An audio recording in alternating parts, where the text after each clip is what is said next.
Good evening. আমাকে কি শুনতে পারেন আপনারা? Hello,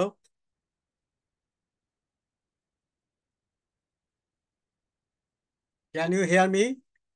Yes, sir, you can hear me. Okay, okay. আমি আর 5টা মিনিট পর শুরু করি। আপনারা সবাই তো এখনো জয়েন করেননি, ঠিক আছে?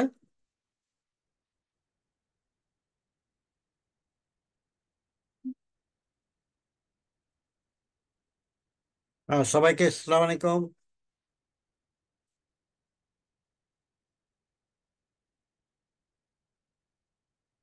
আশা করি আপনারা সবাই ভালো আছেন।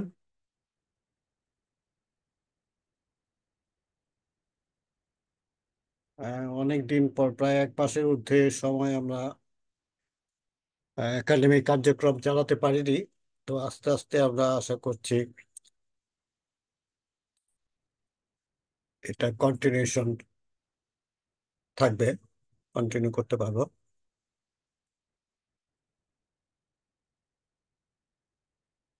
আপনার শুনতে যদি অসুবিধা হয়, প্লিজ আমাকে একটু জানাবেন। এখানে দুইটা পদ্ধতিতে জানানো যায়। একটা হচ্ছে চ্যাট বক্সে আপনারা লিখতে পারেন, অথবা আপনার ওই কিসে যদি যান, মোড়ে যদি ক্লিক করেন, তাহলে দেখবেন ওখানে হাতও রেজ করা যায়। নিচের দিকে যে মোর লেখা আছে, ওখানে যদি ক্লিক করেন, তাহলে দেখবেন কতগুলো অপশন আছে।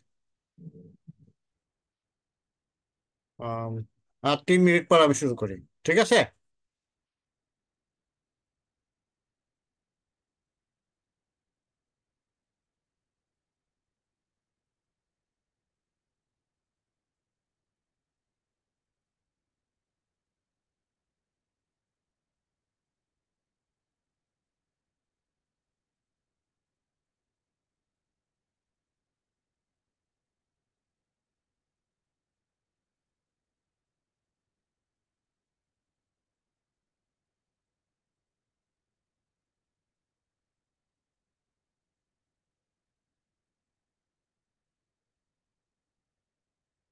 আপনারা কি কিছু দেখতে পাচ্ছেন? হ্যালো? স্যার দেখা যাচ্ছে স্ক্রিনটা। ওকে, ওকে, ঠিক আছে। দেখা যায়।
ওকে, আজকে যে বিষয়বস্তু নিয়ে আলোচনা করব, এটা হলো এপিডেমিওলজি ফর ফ্যামিলি প্র্যাকটিশনার্স, ও জেনারেল প্র্যাকটিশনার যাই বলি।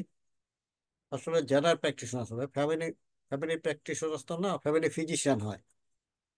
এপিডেমিওলজি ফর জেনারেল প্র্যাকটিশনার ও family physicians and evidence based medicine.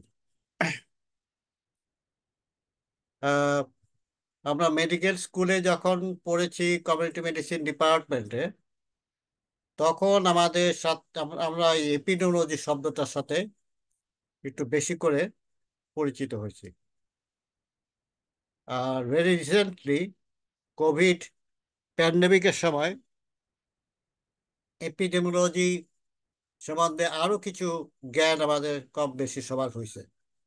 Even জনসাধারণও বুঝে কোনটাকে, কখন আমরা এপিডেমিক বলি, কখন আমরা প্যান্ডেমিক বলি, তাই না? এবং এই সিচুয়েশনে কিভাবে আমরা একজন আরেকজনকে কাছ থেকে, মানে এই রোগের প্রাদুর্ভাব থেকে মুক্ত থাকার জন্য কি কি স্টেপ গুলো নেওয়া যায়, এই টার্ম গুলা কিন্তু আমরা মোটামুটি এখন অনেকেই জানি, মেডিকেল পার্সোনাল তো জানি এবং নন মেডিকেল পার্সোনাল সাধারণ মানুষও অনেকে জানে।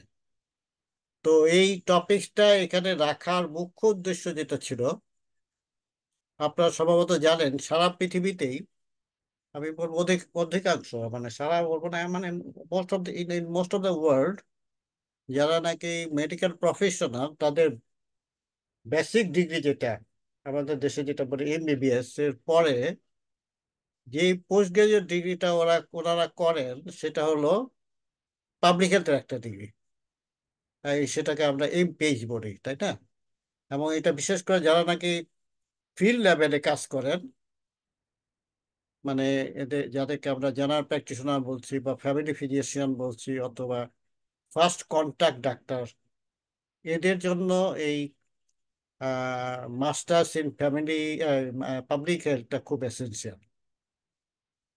এখন আপনাদের প্রথম ক্লাসে নিশ্চয়ই ডিসকাস করেছে যে main differentiation between general practitioner and specialist doctor.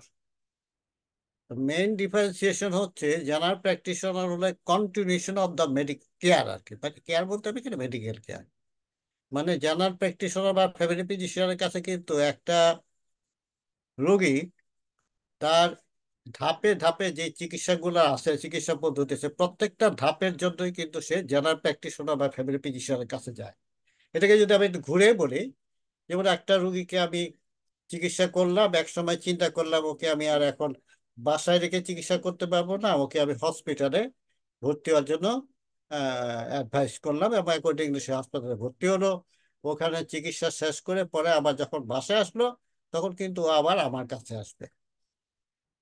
ঠিক আছে? তাহলে এই যে কন্টিনিউশন অফ কেয়ার, মানে হসপিটালে গিয়ে পরে কিন্তু তার ওই রূপটার থেকে সে নিবৃত্তি পেলো, কিন্তু এরপরও কিছু কিছু কাজ, কিছু কিছু সমস্যা থাকে যেগুলোর জন্য সে কিন্তু হসপিটালে যে আমার কাছে আসে প্রথম। তো সেই জন্য এটাকে আমরা কন্টিনিউশন অফ কেয়ার বলি।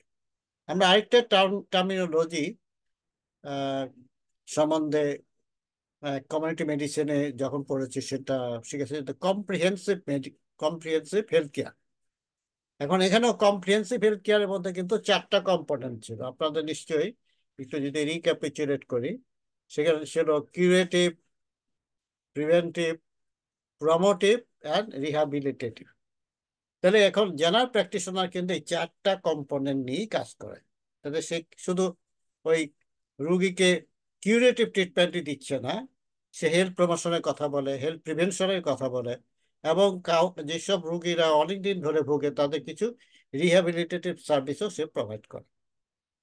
তো সেজন্যই আমাদের এই এই জিনিসগুলো বোঝার জন্যই কিন্তু আমাদের এপিডেমিওলজিটা জানা দরকার।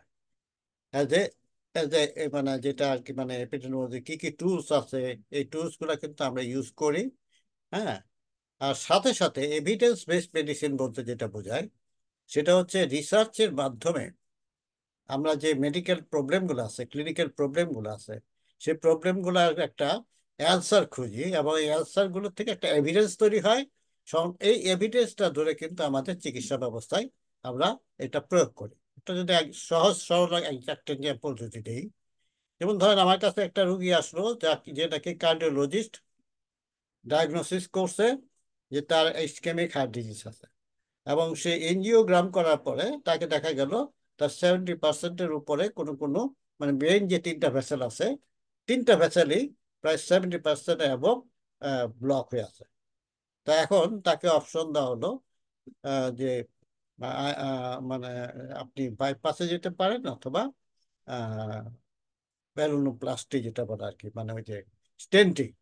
তা এখন আমি যারা প্র্যাকটিশনার বা ফ্যামিলি ফিজিশিয়ান আমার কাছে এসে রুগী জিজ্ঞেস করলো যে আমি এখন কোনটাতে যাব, বা আমি হয়তো ওই পেশেন্টটাকে ডিল করতেছি, আমার এখন সিদ্ধান্ত নিতে হবে পেশেন্টকে আমি কি বাইপাসের দিকে যেতে বলবো, নাকি আমি আহ, ই করতে বলবো, ওই স্ট্যান্টিং এ যাবো। তা এখন এটা যদি আমি সিদ্ধান্ত দেওয়ার জন্য, তাহলে আমি তখন কি করব, আমি রিসোর্স ঘাটবো যে কি ধরনের সিদ্ধান্ত এই বিজ্ঞানের এই গবেষণার মাধ্যমে নেওয়া হয়েছে। তো বিভিন্ন রিসার্চের রিপোর্ট গুলো ঘেটে ঘেটে হয়তো তো একটা আমি ইনস্ট্রাকশন পাবো যে এই সিচুয়েশন হলে আমি এটা অ্যাডভাইস করব, এই সিচুয়েশন হলে এটা অ্যাডভাইস করবো। তো এই যে একটা আলটিমেটলি রিকমেন্ডেশন আসলো, এইটাই কি আমরা বলি এভিডেন্স বেসড মেডিসিন। ওটা যদি আমি ফলো করি, এটি হলো এভিডেন্স বেসড মেডিসিন। আচ্ছা, এই পর্যন্ত যা বললাম, এর মধ্যে আপনাদেরকে কোনো প্রশ্ন আছে কি? যদি থাকে প্লিজ একটু খোলামেলা ভাবে যদি আমরা আলোচনা করি, তাহলে আলোচনাটা হবে আর কি, আহ, কি বলবো, এফেক্টিভ হবে। প্লিজ, আমি দুইটা শব্দ ইউজ করেছি, একটা হচ্ছে ইপিডেমিওলজি কেন আমরা শিখবো, আর এভিডেন্স বেসড মেডিসিন কেন আমাদের জানার দরকার। প্লিজ একটু ভলেন্টিয়ার করেন। আমাকে শুনতে পারেন? জি হ্যালো। স্যার, শোনা যাচ্ছে, শোনা হ্যাঁ, যাচ্ছে। হ্যাঁ, হ্যাঁ, হ্যাঁ, তাহলে একটু বলেন, এটা আমি যে বললাম এই দুইটা টার্ম কি আমরা বুঝতে পারলাম? জি স্যার। স্যার এখানে তো আপনার স্যার কি কোনো স্লাইড দেখানো হচ্ছে স্যার? আপনারা আমি একটু দেখতে পরে পাচ্ছেন না? ঢুকছি তো। না স্যার, আমি স্লাইড দেখতে পাচ্ছি না। আমি স্যার লাইট পরে দেখা ঢুকছি তো, যাচ্ছে আমি না স্যার, স্লাইড তো অফিস লাইট নাই। দেখা যাচ্ছে না। আমি একবার জিজ্ঞেস করলাম যে আপনারা পারেন, বললেন আচ্ছা ঠিক আছে, আমি আবার দেখছি।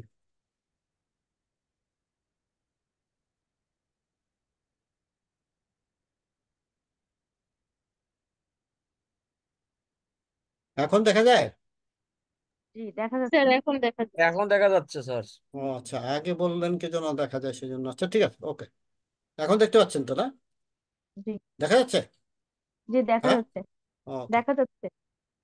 ওকে, ওকে।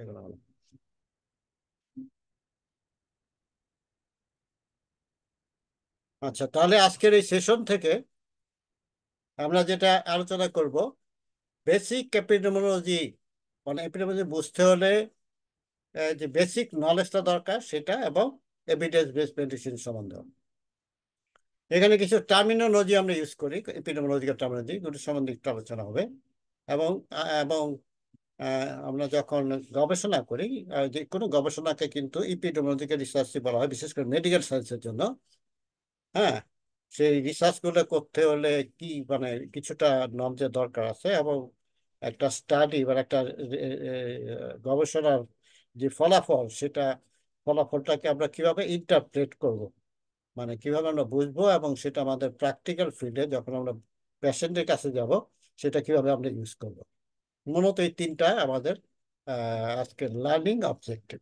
মানে আপনাদের সেশন শেষ হয়ে যাওয়ার পরে আমরা এই তিনটা প্রশ্ন উত্তর দিতে পারবো। তাহলে প্রথমটা হলো বেসিক এপিডেমিওলজিতে আসলে কি কি কি কি আছে, কি টুলস আছে, আমরা কিভাবে এভিডেন্স বেসড মেডিসিন, মানে এভিডেন্স কিভাবে তৈরি করি, কি কি টার্মিনোলজি ইপিডেমিওলজিতে ইউজ করা হয়, এবং একটা ইপিডেমিওলজি রিসার্চ করতে গেলে যে ধারণা দরকার সেটা মানে অ্যাজ এ নার্সেল আলোচনা, এবং এই গবেষণার যে ফলাফলগুলো যেগুলো আমরা পড়ি সেগুলোকে আমরা কিভাবে নিজেকে আন্ডারস্ট্যান্ড করবো এবং ইন্টারপ্রেট করবো। তাহলে প্রথম যে জিনিসটা আছে এপিডেমিওলজির ডেফিনেশন। তো এই ডেফিনেশন আপনারা মেডিকেল স্কুলে ইসেতে আর কি কমিউনিটি মেডিসিনে হয়তো, পাবলিক হেলথের ডেফিনেশনটা বেশি আলোচনা হয়েছে, অ্যাজ ইপিডেমিওলজি সেই ডেফিনেশনটা হয়তো ততটা আলোচনা হয়েছে কিনা আমি বলতে পারবো না, সম্ভবত না। তাহলে আমরা দেখি এপিডেমিওলজিটা কি। এপিডেমিওলজি একটা স্টাডি। এই স্টাডিটা মানে স্টাডি মানে এখানে রিসার্চ বোঝাচ্ছি, এবং এটা একটা সায়েন্টিফিক সিস্টেমেটিক এবং ডাটা ড্রাইভেন, মানে একটা সায়েন্টিফিক প্রসেসের মাধ্যমে সিস্টেম্যাটিক্যালি স্টেপ বাই স্টেপ যার যার থেকে আমরা কিছু তথ্য সংগ্রহ করি, সেটাকে আমরা বলি ডাটা। এবং এই ডাটাগুলো যখন সংগ্রহ করি তখন কিভাবে ডাটাগুলো সংগ্রহিত হয়, যে কোনো একটা স্বাস্থ্য সমস্যা যদি হয়, সেটা একটা ডিজিজ হতে পারে, একটা রিস্ক ফ্যাক্টর হতে পারে, সেটা ডিস্ট্রিবিউশনটা দেখি। একটা কমিউনিটিতে ওই ডিজিজে কতজন আক্রান্ত হয়েছে, কতজন স্মোকিং করে, কতজন ফাস্ট ফুড খায়, ইত্যাদি ইত্যাদি। এবং তার একটা প্যাটার্ন, প্যাটার্ন বলতে বুঝি যে গত বছরের অবস্থাটা কি ছিল, এই বছরে কত, এটার উপর নির্ভর করে আগামীতে কি হতে পারে সেই সম্বন্ধে আমাদের একটা ধারণা হতে পারে। এবং ডিটারমিনেন্টস, ডিটারমিনেন্টস হচ্ছে এখানে যে একজনের অসুস্থ হলো, সেই অসুস্থ হওয়ার পিছনে যে কারণগুলা বা যে ফ্যাক্টরগুলো দায়ী, এইগুলোকে আমরা বলি ডিটারমিনেন্টস। তাহলে দেখেন কজেস অ্যান্ড রিস্ক ফ্যাক্টর কি সম্বন্ধে এটা, health related states and events. এখন কেন ইভেন্টস বলতেছি, স্টেটস আর ইভেন্টস এর মধ্যে পার্থক্য কি? কিছু কিছু অবস্থা আছে যেসব অবস্থায় আমরা একটা লোককে কিন্তু রোগী বলি না, যেমন ধরুন প্রেগনেন্সি অবস্থা, এটাকে একটা মহিলাকে বলতে পারে যে that women is sick, no, এটা হলো একটা ঘটনা। তদ্রুপভাবে একটা অ্যাক্সিডেন্ট বা ইনজুরি, এইটাকেও কিন্তু আমরা রোগ বলতে পারি না। সেই জন্য আমরা এগুলোকে বলতেছি যে এই যে ফ্যাক্ট মানে যেগুলো, সেগুলো health related states and events. ঠিক আছে? এমন যখন এই আলোচনাগুলো করি আমরা, আমরা একটা স্পেসিফিক পপুলেশন, সায়েন্স কিন্তু সবকিছু স্পেসিফিক্যালি বলে, নন স্পেসিফিক বলা যাবে না।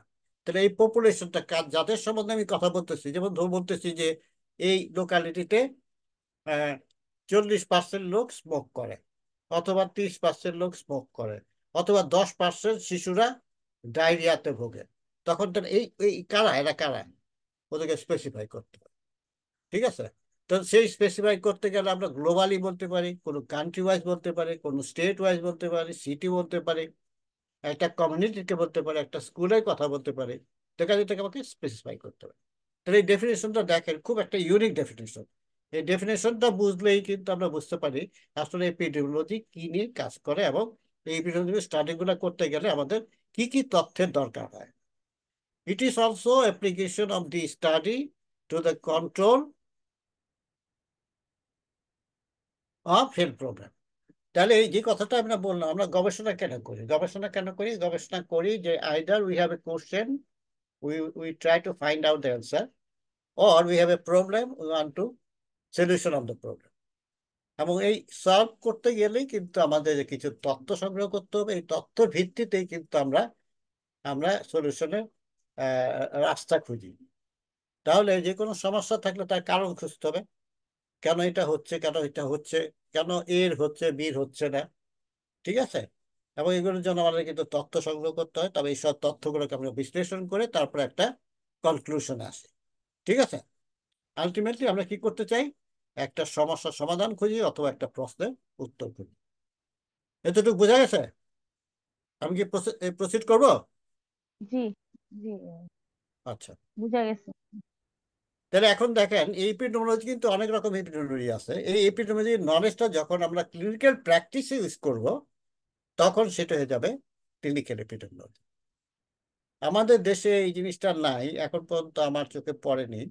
কিন্তু আমি যখন বাইরে ছিলাম, বা যখন বাইরে ইউনিভার্সিটিতে পড়াশোনা করেছি, যখন পাবলিক হেলথ মানে ফ্যাকাল্টিতে যখন আমি পড়াশোনা করেছি, তখন আমি দেখছি আমার সাথে অনেক ক্লিনিশিয়ান, যারা নাকি হসপিটালে ক্লিনিশিয়ান, হ্যাঁ, সেই হসপিটাল, সেটা সার্জারি লোক হইতে পারে, মেডিসিনের লোক হইতে পারে, অনেকেই, যখন আমি ক্লিনিক্যাল লেভেলে পড়ছি দেখছি ওই ক্লিনিশিয়ান আমার সাথে ওই কোর্সে একসাথে আমরা ই করছি আর কি, ক্লাস অ্যাটেন্ড করছি, পরীক্ষা দিচ্ছি, অ্যাসাইনমেন্ট দেখছি।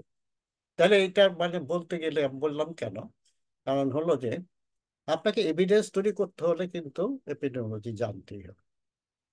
ঠিক আছে? তাহলে এখন দেখেন এপিডেমিওলজি ক্লিনিক্যালি আমরা কি কিভাবে ইউজ করতে পারি। তাহলে three main ways when clinician use epidemiology to their everyday practice. একটা হচ্ছে ক্লিনিক্যাল ডিসিশন মেকিং, যেটা আমি একটা এক্সাম্পল কিছুক্ষণ আগে দিলাম। আমি কাকে বাইপাসের কথা বলবো, কাকে আমি স্টেন্টিং এর কথা বলবো। ঠিক আছে? তাহলে এইটা বুঝতে গেলে আমার ক্লিনিক্যাল মধ্যে জানতে হবে। Reading and interpret medical literature for optimum care of patient.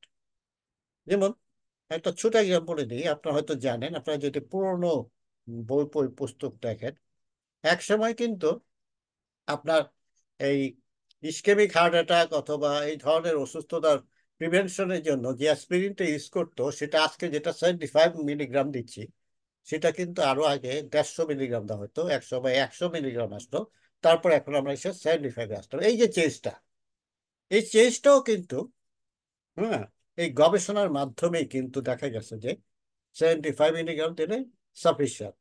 তাহলে এই যে একটা ক্রিটিক্যাল ডিসিশন মেকিং, হ্যাঁ, বা এই যে কত, এই যে ভাই বললাম যে এই অপটিমাম কেয়ারের জন্য আমি কি 75 মিলিগ্রাম দিব, না 100 গ্রাম দিব, 100 মিলিগ্রাম দিব, না 150 মিলিগ্রাম দিব, এইটা বোঝার জন্য আমরা যখন মেডিকেল লিটারেচার বলতে এখানে যেসব জার্নাল টার্নাল পড়ি, সেটা বোঝার জন্য কিন্তু আমার ক্লিনিক্যাল জানা দরকার।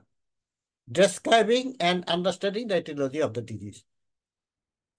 আমরা ওই যে যেটা বললাম, যদি ক্লিনিকের কোনো প্রবলেম থাকে, সেটা সমাধান খুঁজতে হলে তাহলে কেন এই প্রবলেমটা হচ্ছে, এটা কারণ খুঁজে, তো এইটা বোঝার জন্য বা এটাকে ডেসক্রাইব করার জন্য কিন্তু আপনার এপিডেমিওলজি সম্বন্ধে নলেজ থাকা দরকার। তাহলে প্রথম যে ছিল ক্লিনিক্যাল ডিসিশন মেকিং। তাহলে এখানে আমরা আসলে আমরা যখন রুগী দেখি প্রথমত কি করি, আপনারা মেডিকেল স্কুলে পড়েছেন এখনো সেটি বোধহয় প্র্যাকটিস করেন। আমরা তিনটা কথা আমরা টেক্সট বুকে লিখছি। প্রথমে ছিল হচ্ছে hear, then see and feel. Hear মানে হিস্ট্রি টেক করতেছি, সি মানে হচ্ছে সাইন সিমটম দেখছি, এবং ফিল মানে পরীক্ষা করতেছি, ফিজিক্যাল এক্সামিনেশন। তারপর আমরা একটা ডায়াগনোসিসে আসি। এই ডায়াগনোসিসে আসার জন্য আমরা অনেক সময় কিছু ডায়াগনস্টিক টেস্ট, কিছু টেস্টের জন্য পাঠাই, বা কিছু প্রসিডিউর অনেক সময় করতে হয়।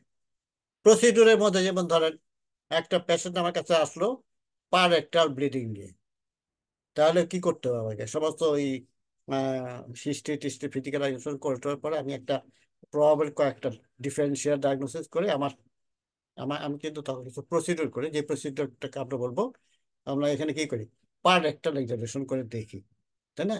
পার রেক্টাল এক্সামিনেশন করি, সেটা একটা প্রসিডিউর হতে পারে, তাই না? বা ধরেন ফিমেল রোগী যদি হয়, অনেক সময় আমাদের পিভি এক্সামিনেশন করতে হয়, সেটাও একটা প্রসিডিউর। ঠিক আছে? এই ধরনের আর কি আমি প্রসিডিউর বোঝার জন্য আমি দুইটা একটা এক্সাম্পল দিলাম, দিয়ে আলটিমেটলি আমরা একটা ডায়াগনোসিসে যাই। তাহলে কিছু প্রসিডিউর করি অথবা কিছু টেস্ট করি। টেস্ট হতে পারে বডি ফ্লুইড টেস্ট, ব্লাডের হইতে হইতে পারে, ইউরিন হইতে পারে, হ্যাঁ, সেটা আপনারই হইতে পারে, আপনার বায়োকেমিক্যাল কিছু টেস্ট হইতে পারে। আজকাল তো আমরা এইসব ডায়াগনস্টিক টেস্ট হিসাবে আল্ট্রাসাউন্ডকে খুব ওয়াইডলি ইউজ করতেছি, তাই না? অনেক সময় স্ক্যানিং করতেছি, এক্স রে করতেছি, ইসিজি করতেছি, ইত্যাদি ইত্যাদি করে আলটিমেট একটা ডায়াগনোসিসে যায়। এই ডায়াগনোসিসে যাওয়ার জন্য কিন্তু আমাদের ডিসিশন নিতে হয়। এই ডিসিশনকেই আমরা বলছি ক্লিনিক্যাল ডিসিশন। তারপর যখন আমরা একটা ডায়াগনোসিসে চলে আসি, তখন একটা ট্রিটমেন্ট প্ল্যান আমরা দিই করে।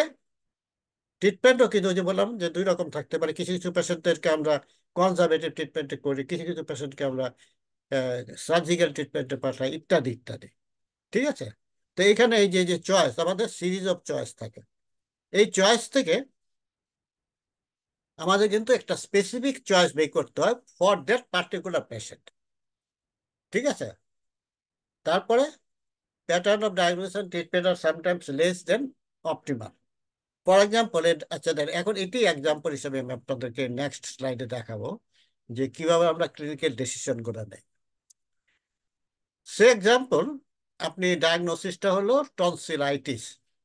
এখন এই টনসিলাইটিস ডায়াগনোসিস করে করে আপনি একজন ইএনটি ডাক্তারের কাছে পাঠালেন। এখন অপশন আছে যে মানে সেই ইএনটি ডক্টর তাকে কি কনজারভেটিভ ট্রিটমেন্ট করবে নাকি সার্জিক্যাল ট্রিটমেন্ট করবে। সার্জিক্যাল ট্রিটমেন্ট করতে গিয়ে কি সে টনসিলেক্টমি করবে, সাথে কি অ্যাডেনেক্টমি করবে। এবং এই ডিসিশনগুলো নেওয়ার জন্য কিন্তু আমার এইটাকে আমরা বলতেছি ক্লিনিক্যাল ডিসিশন। এখানে একটা কেস স্টাডি নিয়ে আলোচনা করি আমরা। এখন দেখেন এটা কিরকম ভ্যারি করে। তাহলে এই পেশেন্টগুলো পেডিয়াট্রিক্সের কাছে গেছে। আপনার ধরেন 380, এটা একটা কিন্তু একটা মানে রিসার্চ ফাইন্ডিংস আপনাদের সাথে আলোচনা করতেছি। ওইখানে 389 কেসেস ছিল যাদের নাকি আইদার সার্জিক্যাল ট্রিটমেন্টে যেতে হবে, ঠিক আছে, এবং সার্জিক্যাল ট্রিটমেন্ট অথবা এদিকে কনজারভেটিভ ট্রিটমেন্ট করা যায়। তো প্রথম যে পেডিটিশিয়ান, উনি যখন রেফার করলেন, তখন দেখা গেল 45% পেশেন্টদেরকে টনসিলেক্টমির অ্যাডভাইস করা হলো। এটা ফার্স্ট গ্রুপের কাছে। তাহলে সেকেন্ড গ্রুপ অফ ফিজিশিয়ান তখন, হ্যাঁ, টনসিলেক্টিভ, second group of physician refer 99 cases. তাহলে একটা গ্রুপ করলো 175, মানে আউট অফ 300। এটা হলো তিনটা গ্রুপ অফ ফিজিশিয়ান। চিন্তা করেন আর কি। প্রথম গ্রুপ যখন রেফার করলো, তাদের মধ্যে থেকে 45%কে টনসিলেক্টমির জন্য সিলেক্ট করা হলো। সেকেন্ড গ্রুপের ক্ষেত্রে ও উনি পাঠাইছেন হলো 99 কেসেস টনসিলেক্টমির জন্য। তাহলে এখানে কিন্তু 45 ছিল প্রথমে, এরপরটা আসলো 46। আর থার্ড গ্রুপ পেশেন্ট ফিজিশিয়ান, সে 44%কে টনসিলেক্টমির জন্য অ্যাডভাইস করো। তাহলে এই পার্সেন্টেজ গুলো কিন্তু খুব ক্লোজ না, খুব ক্লোজ, 44, 45, 46। এবং এরপরে দেখা গেল 65%, মানে এটা কোনটা, এই 379 থেকে 176, ঠিক আছে। এখন এই 176-কে যখন আপনি সেকেন্ড আরেকজন ফিজিশিয়ানের কাছে পাঠালেন, উনি এই 45 থেকে 46%-কে কিন্তু টন্সিলেক্টমির কথা বলছেন। আবার এই 99 জন পেশেন্টকে যখন থার্ড গ্রুপের কাছে পাঠালেন, উনি 51 জনকে সিলেক্ট করলেন টন্সিলেক্টমি। তারপরে যে রেস্ট থেকে গেল 65% পেশেন্টকে কিন্তু আলটিমেটলি কনজারভেটিভলি ট্রিটমেন্ট করো। তাহলে দেখলেন কিভাবে ক্লিনিক্যাল ডিসিশনটা পার্সন টু পার্সন ভ্যারি করে, ঠিক আছে। তাহলে এই ডিসিশন নেওয়াগুলোর জন্যই কিন্তু আমাদের তখন একটু এপিডেমিওলজি ব্যাপারটা বোঝা দরকার। তাহলে প্রথম হলো হচ্ছে যে কথাটা আমরা আগেও বললাম কিছুক্ষণ আগে, যে আমরা যখন একটা লিটারেচার পড়বো, মানে একটা জার্নাল পড়বো, পড়ে সেই যে ইনফরমেশন গুলো আছে, সেই ইনফরমেশন গুলোকে আমরা ঠিক মতো ইন্টারপ্রেট করতে পারি কিনা, সেটা জানতে, ইন্টারপ্রেট করতে হলে তাহলে কিছু নলেজ থাকবে। সেটার জন্য আমাদের এপিডেমিওলজি জানা দরকার। ওই যে আবার আমি যেটা বলছি যে আমরা যখন একটা সমস্যা পাই, তার সমস্যার কারণ খুঁজি, সেটাই হলো এটিওলজি। তাহলে এখানে এই নলেজটার জন্য কিন্তু আমাদের এপিডেমিওলজি জানার দরকার আছে, ঠিক আছে। এবং নলেজ গুলো থেকে আমরা একটা হাইপোথেসিস তৈরি করি। যেমন এক্সাম্পল হিসেবে বললাম যে লাং ক্যান্সার অ্যান্ড স্মোকিং। তাহলে আমরা একটা হাইপোথেসিস করতে পারি যে স্মোকারসদের মধ্যে লাং ক্যান্সার বেশি হবে দেন নন স্মোকার। তারপরে এটাকে কিন্তু আমি রিসার্চের মাধ্যমে আমার হাইপোথেসিসটা কি সঠিক বা সঠিক না, সেটা বোঝার জন্য কিন্তু আমার একটা ক্লিনিক্যাল এপিডেমিওলজি একটা নলেজ দরকার। বা আমার আমার আমার কাছে যখন ধরেন একটা পেশেন্ট আসলো যার নেকেক আছে অথবা ব্যাকেক আছে। এখন এই নেকেক অ্যান্ড ব্যাকেকের জন্য যখন ফিজিওথেরাপিস্টের কাছে পাঠানো হয়, তার কাছে কিন্তু বিভিন্ন অপশন থাকে। যেমন ধরেন কাউকে কাউকে সে হয়তো করতে পারে, হ্যাঁ, জাস্ট ম্যাসেজের কথা বলতে পারে। কাউকে হয়তো সে আল্ট্রাসাউন্ডের কথা বলতে পারে। কাউকে হয়তো সে কিছু ফিজিক্যাল কি বলে প্রসিডিউর দিতে পারে। এর মধ্যে থেকে কিন্তু আপনাকে বেশ বেশ বের করে নিতে হবে which method is suitable for that specific patient. সেরকমই অবস্থা, যেমন পেইন কিলার হিসেবে কিন্তু আমাদের হাতে অনেক রকমের পেইন কিলার আছে। এখন কোন কন্ডিশনে কোন পেশেন্টকে কোন পেইন কিলার দিব, এইটা বোঝার জন্য কিন্তু আমার একটা এপিডেমিওলজিক্যাল নলেজ দরকার, ঠিক আছে। এখন যে কথাটা কিছুক্ষণ আগে বললাম, যে কোন একটা এপিডেমিক সিচুয়েশনে কি কি প্রিভেন্টেটিভ মেজার নেওয়া উচিত, সেগুলো বোঝার জন্য কিন্তু আমার এপিডেমিওলজির নলেজ দরকার। তাহলে এই নলেজগুলো দিয়ে আমি আলটিমেটলি কি করব, একটা গবেষণা করে তারপরে কিছু সিদ্ধান্ত উপনীত হবে, সেটা থেকে একটা এভিডেন্স তৈরি হবে, সেটা থেকে কিছু রিকমেন্ডেশন তৈরি হবে। এবং আমরা যখন এই একটা আমার ওই ইনফরমেশনগুলি আমি প্রয়োগ করবো কোথায়, আমার স্পেসিফিক যে পেশেন্টটা নিয়ে ডিল করবো সেই পেশেন্টের জন্য। আমরা জানি সবাই উই ট্রিট আমরা কি ওনাকে ডিজিজ ডিজিজ ট্রিট করি না পার্সনকে ট্রিট করি? We treat the person not the disease. কারণ ডিজিজের ট্রিটমেন্ট কিন্তু বইগুলোতে লেখা আছে, তাহলে আর আমাদের এত পড়াশোনা করার দরকার ছিল না। আমরা কিন্তু আসলে ডিজিজকে ট্রিট করি না, we treat the person, patient, ঠিক আছে। এগুলো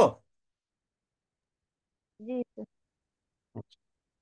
তাহলে এই যেখানে যেটা বললাম কজ অথবা ফ্যাক্টর, যেসব ফ্যাক্টরগুলোর কারণে আমি অসুস্থ হচ্ছি একজন হচ্ছে না, সেই ফ্যাক্টর গুলোকে আমরা কতগুলো গ্রুপে ভাগ করতে পারি। প্রথম যে গ্রুপটা আসে সেটা হলো ডেমোগ্রাফিক ক্যারেক্টারিস্টিক। এই ডেমোগ্রাফির মধ্যে কি আছে, এইজ, জেন্ডার, রেস অথবা এথনিসিটি। এবং রেস এবং এথনিসিটির মধ্যে পার্থক্য হচ্ছে, রেস হচ্ছে কালার অফ স্কিন। সারা পৃথিবীতে আমরা 3 ধরনের রেসের কথা বলি, হোয়াইট, ব্রাউন অ্যান্ড ব্ল্যাক। আর এথনিসিটি মানে হচ্ছে যখন এক group of people share 3 common things. 3টা কমন থিং যখন একটা গ্রুপ অফ পিপল অথবা কমিউনিটি শেয়ার করে, এটাকে বলে এথনিসিটি। সে 3টা ফ্যাক্টর কি, ল্যাঙ্গুয়েজ, ড্রেস অ্যান্ড ফুড। এখানে কিন্তু রিলিজিয়ন নাই, যখন একটা কমিউনিটি একই ধরনের ভাষায় কথা বলে, একই রকমের পোশাক পরিচ্ছদ পরে এবং একই রকমের তাদের খাদ্যাভ্যাস, এটাকে বলি আমরা এথনিসিটি। তাহলে এইগুলি ইম্পর্টেন্সটা কেন? কারণ দেখা গেছে কিছু কিছু অসুখ রোগ বালায় কোনো কোনো এথনিক গ্রুপের মধ্যে কমন, কারণ এদের এই যে যে কমন বিহেভিয়ার যেগুলো, এগুলোর পিছনে দায়ী। এইজটা কেন ইম্পর্টেন্ট? কারণ কিছু কিছু অসুস্থতা আছে কোন একটা এই স্পেসিফিক এইজ গ্রুপে বেশি হয়। অন্য যেমন ধরেন হার্ট অ্যাটাক কিন্তু বাচ্চাদের হয় না, মধ্যবয়সীদের হয়। স্ট্রোক কিন্তু বাচ্চাদের হয় না, মানে যুবকদের মধ্যে হয় না। হ্যাঁ, অ্যাডাল্ট পপুলেশন হয় না, এইজেড পপুলেশন হয়। সেরকমই জেন্ডারও একটা ইম্পর্টেন্স আছে, যেমন কিছু কিছু অসুস্থতা শুধু স্পেসিফিক একটা জেন্ডারে হয়, like prostate enlargement. Prostate gland তো মহিলাদের নাই। সেরকমই আপনার ওভারিয়ান ক্যান্সার, সেটাও মহিলাদেরই হচ্ছে, পুরুষদের নাই, কারণ এই গ্ল্যান্ডটা পুরুষদের নাই। সেজন্য জেন্ডার একটা ইম্পর্টেন্ট ফ্যাক্টর। ঠিক আছে, এটা গেল ডেমোগ্রাফিক ক্যারেক্টারিস্টিক। এগুলো কেন দরকার? কারণ যখনই আমি একটা ডায়াগনোসিসে যাব, সে এক্সাম্পল আমি চিন্তা করতেছি তার তলপেটে একটা লাম্পের মতো পাচ্ছি বা একটা চাকা দেখতেছি, এটা যদি পুরুষ হয় তাহলে কিন্তু আমি ওই ইউটেরিয়ান বা ওভারিয়ান জাতীয় কোনো কিছু আর চিন্তা করলাম না। জেন্ডারই আমাকে এটাকে কিন্তু হেল্প করলো। হ্যাঁ, যে আমাকে ওই দিকে যাওয়ার দরকার নেই, মেলদের কি কি সমস্যা আছে সেদিকে আমি চিন্তা করবো। বোঝা গেল ব্যাপারটা কেন এগুলো ইম্পর্টেন্ট? জি স্যার। হ্যালো। জি স্যার, বুঝে। ওকে। এই এক এখন আসেন সেকেন্ড ফ্যাক্টর গুলো হচ্ছে বায়োলজিক্যাল ক্যারেক্টারিস্টিক্স।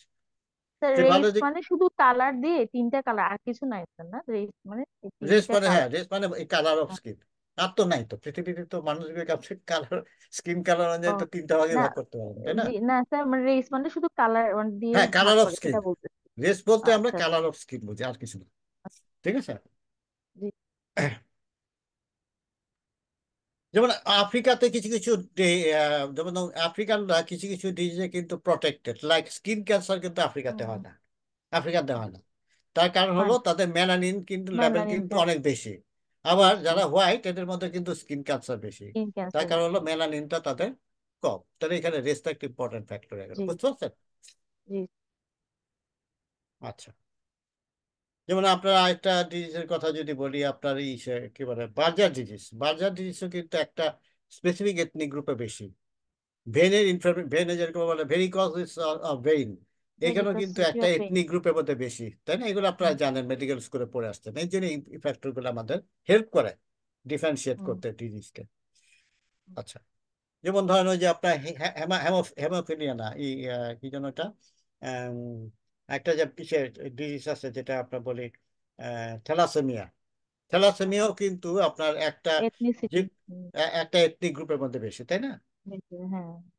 ওকে। বায়োলজিক্যাল ক্যারেক্টারিস্টিক্সের কথা তো বললাম। বায়োলজিক্যাল ক্যারেক্টারের মধ্যে এই blood level of antibodies, chemical enzymes, measurement of physical functions of different organ system, এই ক্যারেক্টারিস্টিক গুলো দিয়েও কিন্তু আমরা একটা ডিজিজের কারণ বের করতে পারি। এরপর যে ইম্পর্টেন্ট ফ্যাক্টরটা আসে, যেমন ধরেন বায়োলজিক্যাল ক্যারেক্টারিস্টিক, যেমন bilirubin is essential for our human body, তাই না? কারণ বিলিরুবিন লাগে আমাদের কিসের জন্য? ফ্যাটকে অ্যাবজর্ব করতে। কিন্তু আবার এই বিলি জীবন বেশি হয়ে গেলে কিন্তু জন্ডিস হচ্ছে, তাই না? তার কাজে এই জন্য এই বায়োলজিক্যাল ক্যারেক্টারিস্টিক গুলো আমাদের জানা দরকার। Social and economic factor. এখন সোশিও ইকোনমিক ফ্যাক্টরের জন্য অন্তত পক্ষে তিনটা জিনিস আমাদের মনে রাখতে হবে। একটা হলো এডুকেশন, অকুপেশন অ্যান্ড ইনকাম। কারণ এইগুলোর ফ্যাক্টরগুলোর উপর নির্ভর করে কিন্তু অনেক অসুস্থতার ভেরিয়েশন আমরা দেখি।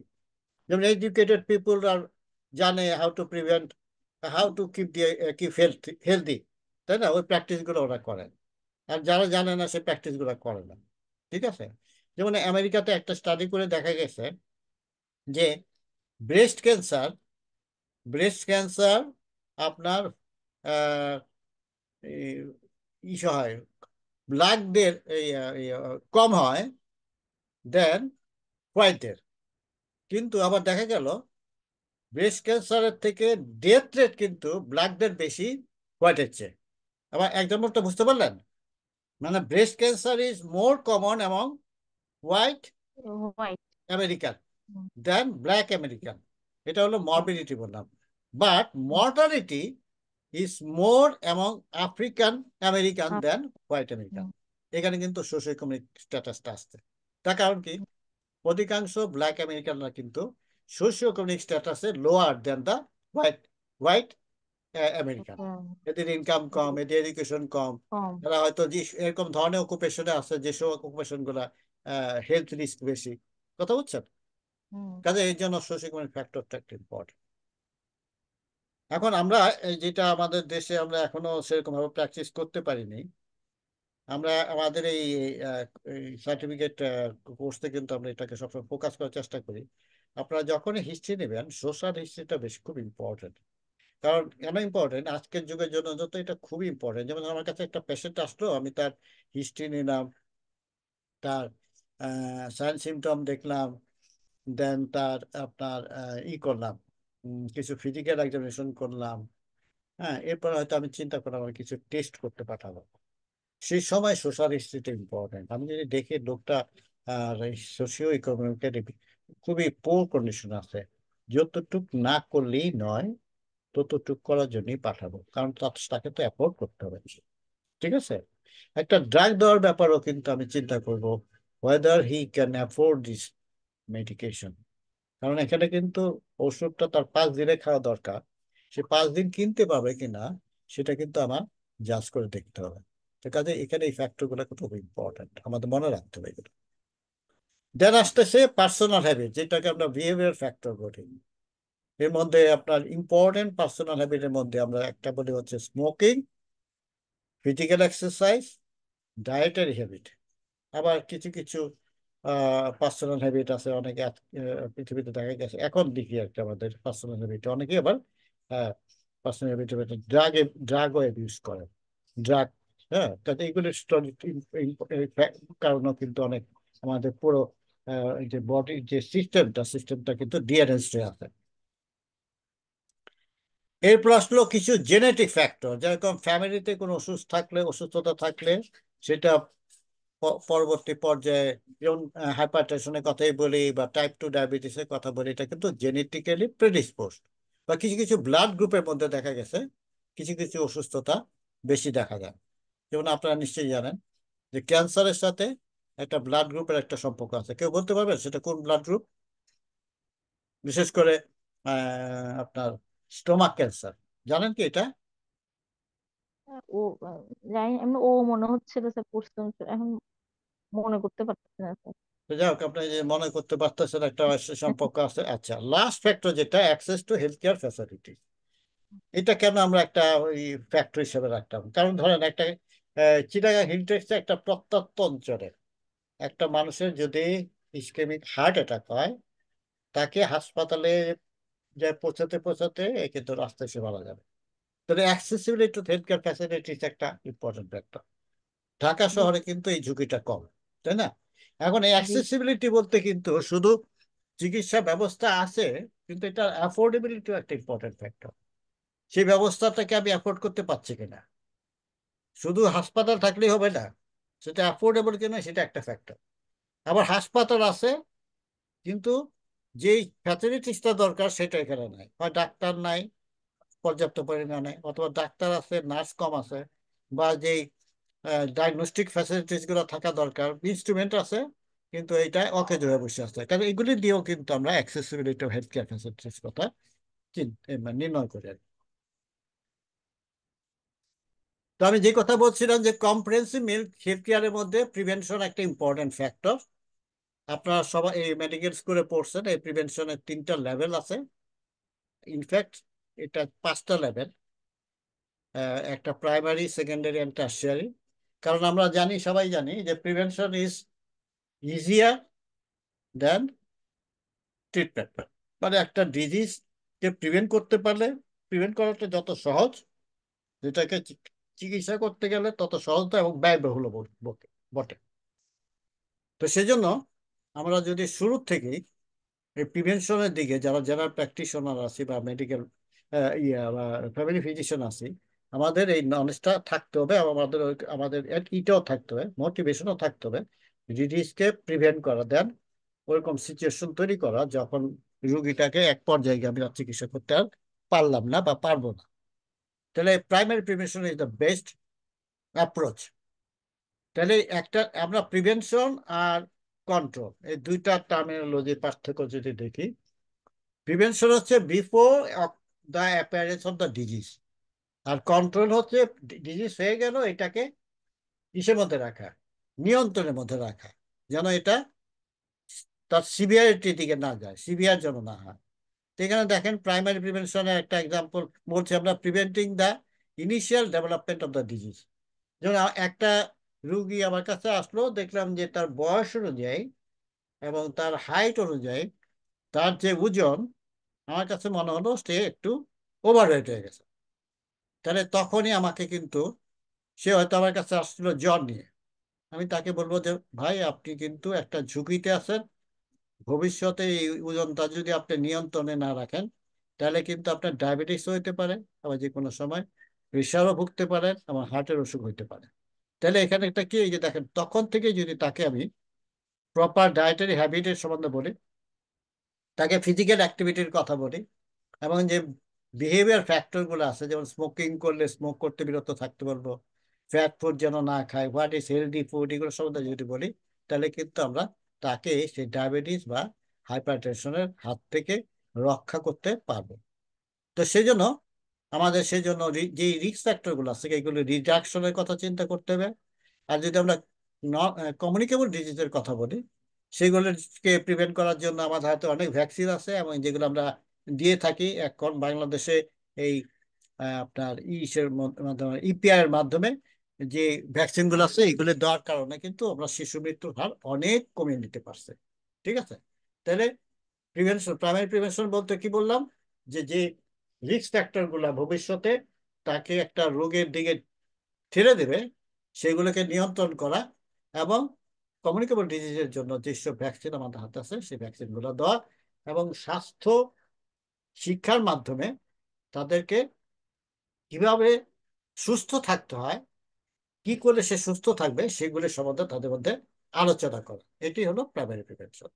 ঠিক আছে, সেকেন্ডারি প্রিভেনশন হচ্ছে যখন একটা রুগী আমার কাছে আসছে কিন্তু তার কোনো সাইন সিমটম নাই, সে কিন্তু ওই রোগের কাছে আমার কাছে আসে নাই। ওই আগের এক্সাম্পলটাই যদি বলি, যে আসছিল আমার কাছে মাথা ব্যথার জন্য, তাকে মাথা ব্যথার চিকিৎসা দিলাম, দিয়ে আর তার ওজন বেশি দেখার জন্য তাকে বললাম যে আপনি একটু আপনার ব্লাড সুগারটা চেক করে নিন। তা সে কিন্তু আমাকে ওই সমস্যার জন্য আসে নাই।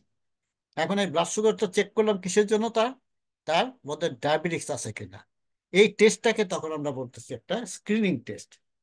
ঠিক আছে, মানে অসুস্থতার সিমটমের আগেই যদি আপনি একটা কমিউনিটি থেকে যাদের মধ্যে ওই রিস্ক ফ্যাক্টর গুলো আছে সেগুলো ধরে তাকে কিছু টেস্টের মাধ্যমে আইডেন্টিফাই করতে পারেন, তাহলে আপনি আর্লি তার ডায়াগনোসিস করলেন এবং আর্লি তার ট্রিটমেন্ট শুরু করতে পারেন। তাতে কি হবে, তার যে সিভিয়ারিটি অফ ডিজিজ বা কমপ্লিকেশন সেটা থেকে তাকে একটু রেহাই দিলেন। হয় ধরেন আমরা জানি ডায়াবেটিস কারো আজকে হলে এক সময় না এক সময় তার কিন্তু কমপ্লিকেশন হবে বয়সের সাথে সাথে, এবং এই এই রেটটা তখনই বাড়বে যদি সে সময় মতো ডায়াবেটিস ডায়াগনোসিসটা না হয়, এবং ডায়াগনোসিস হয়ে যাওয়ার পর যদি তার চিকিৎসাটা সে সঠিকভাবে না চালিয়ে যায় এবং সেই উপদেশগুলো যদি না মানে। তাহলে সেই জন্য আমরা এই এই যে এটা কিভাবে করতে পারি, by screening the person for some specific disease. যেমন ক্যান্সারের জন্য আমরা স্ক্রিনিং, আমরা জানি ওয়েস্টার্ন ওয়ার্ল্ডে এটা বেশি ওয়েস্টার্ন ওয়ার্ল্ডের মধ্যে যেমন মেলদের মধ্যে আপনার কোলোনিক ক্যান্সার খুব বেশি, যার জন্য আপনার ফর্টি ফর্টি ফর্টির উপরে গেলেই সবাইকে কিন্তু আপনার ওই যেটা আমরা করি আমাদের দেশে করি, রুগীরা যখন ডায়াগনোসিস হয়ে যায় কিন্তু ওইটা স্ক্রিনিং যেটা করে আর কি, সেটা হলো কি বলে এটাকে, ওবিটি, তাই না, occult blood test. Blood test. হ্যাঁ, তাহলে ওই টেস্টটা কিন্তু ডায়াগনস্টিক টেস্ট, ওটা হয়ে গেল স্ক্রিনিং টেস্ট। আমাদের এখানে যেরকম সেলফ ব্রেস্ট এক্সামিনেশন, এটাও একটা স্ক্রিনিং টেস্ট, কিসের জন্য, ব্রেস্ট ক্যান্সারের জন্য। তারপর প্যাপ স্মেয়ার, এটা কিসের জন্য screening test, for CSR, cervical cancer. Sir ঠিক আছে, সিএসআর। হ্যাঁ, হ্যাঁ। আর টার্সিয়ারি প্রিভেনশন হলো যখন রোগ হয়ে গেছে, তাকে কন্ট্রোল রাখার জন্য, তার কমপ্লিকেশনটা কমানোর জন্য, যেমন ডায়াবেটিক পেশেন্টকে আমরা প্রতি বছরে অন্তত পক্ষে একবার আই চেক আপের জন্য যেতে পারি। কিসের জন্য? কারণ জানি ডায়াবেটিস হলে একসময় তার কিন্তু কি হবে, কি হবে তার কমপ্লিকেশন রেটিনোপ্যাথি হবে। ডেভেলপ করবে, ন্যাপ্রোপ্যাথি হইতে নিউরোপ্যাথি পারে। ডেভেলপ। তো সেগুলোকে যদি সেই সময়তে ওটাকে মানে লিঙ্গার করার জন্য আমরা যে ব্যবস্থা দিচ্ছি সেটাই কি বলতেছি আমরা টার্সিয়ারি প্রিভেনশন। যেরকম ব্লাড প্রেশারের কেউ যদি হাইপারটেনসিভ রোগী থাকে, তার তার হাইপারটেনশন কন্ট্রোলে রাখা, কারণ কন্ট্রোল না হলে তার যে কোনো সময় তার ব্রেন স্ট্রোক হতে পারে।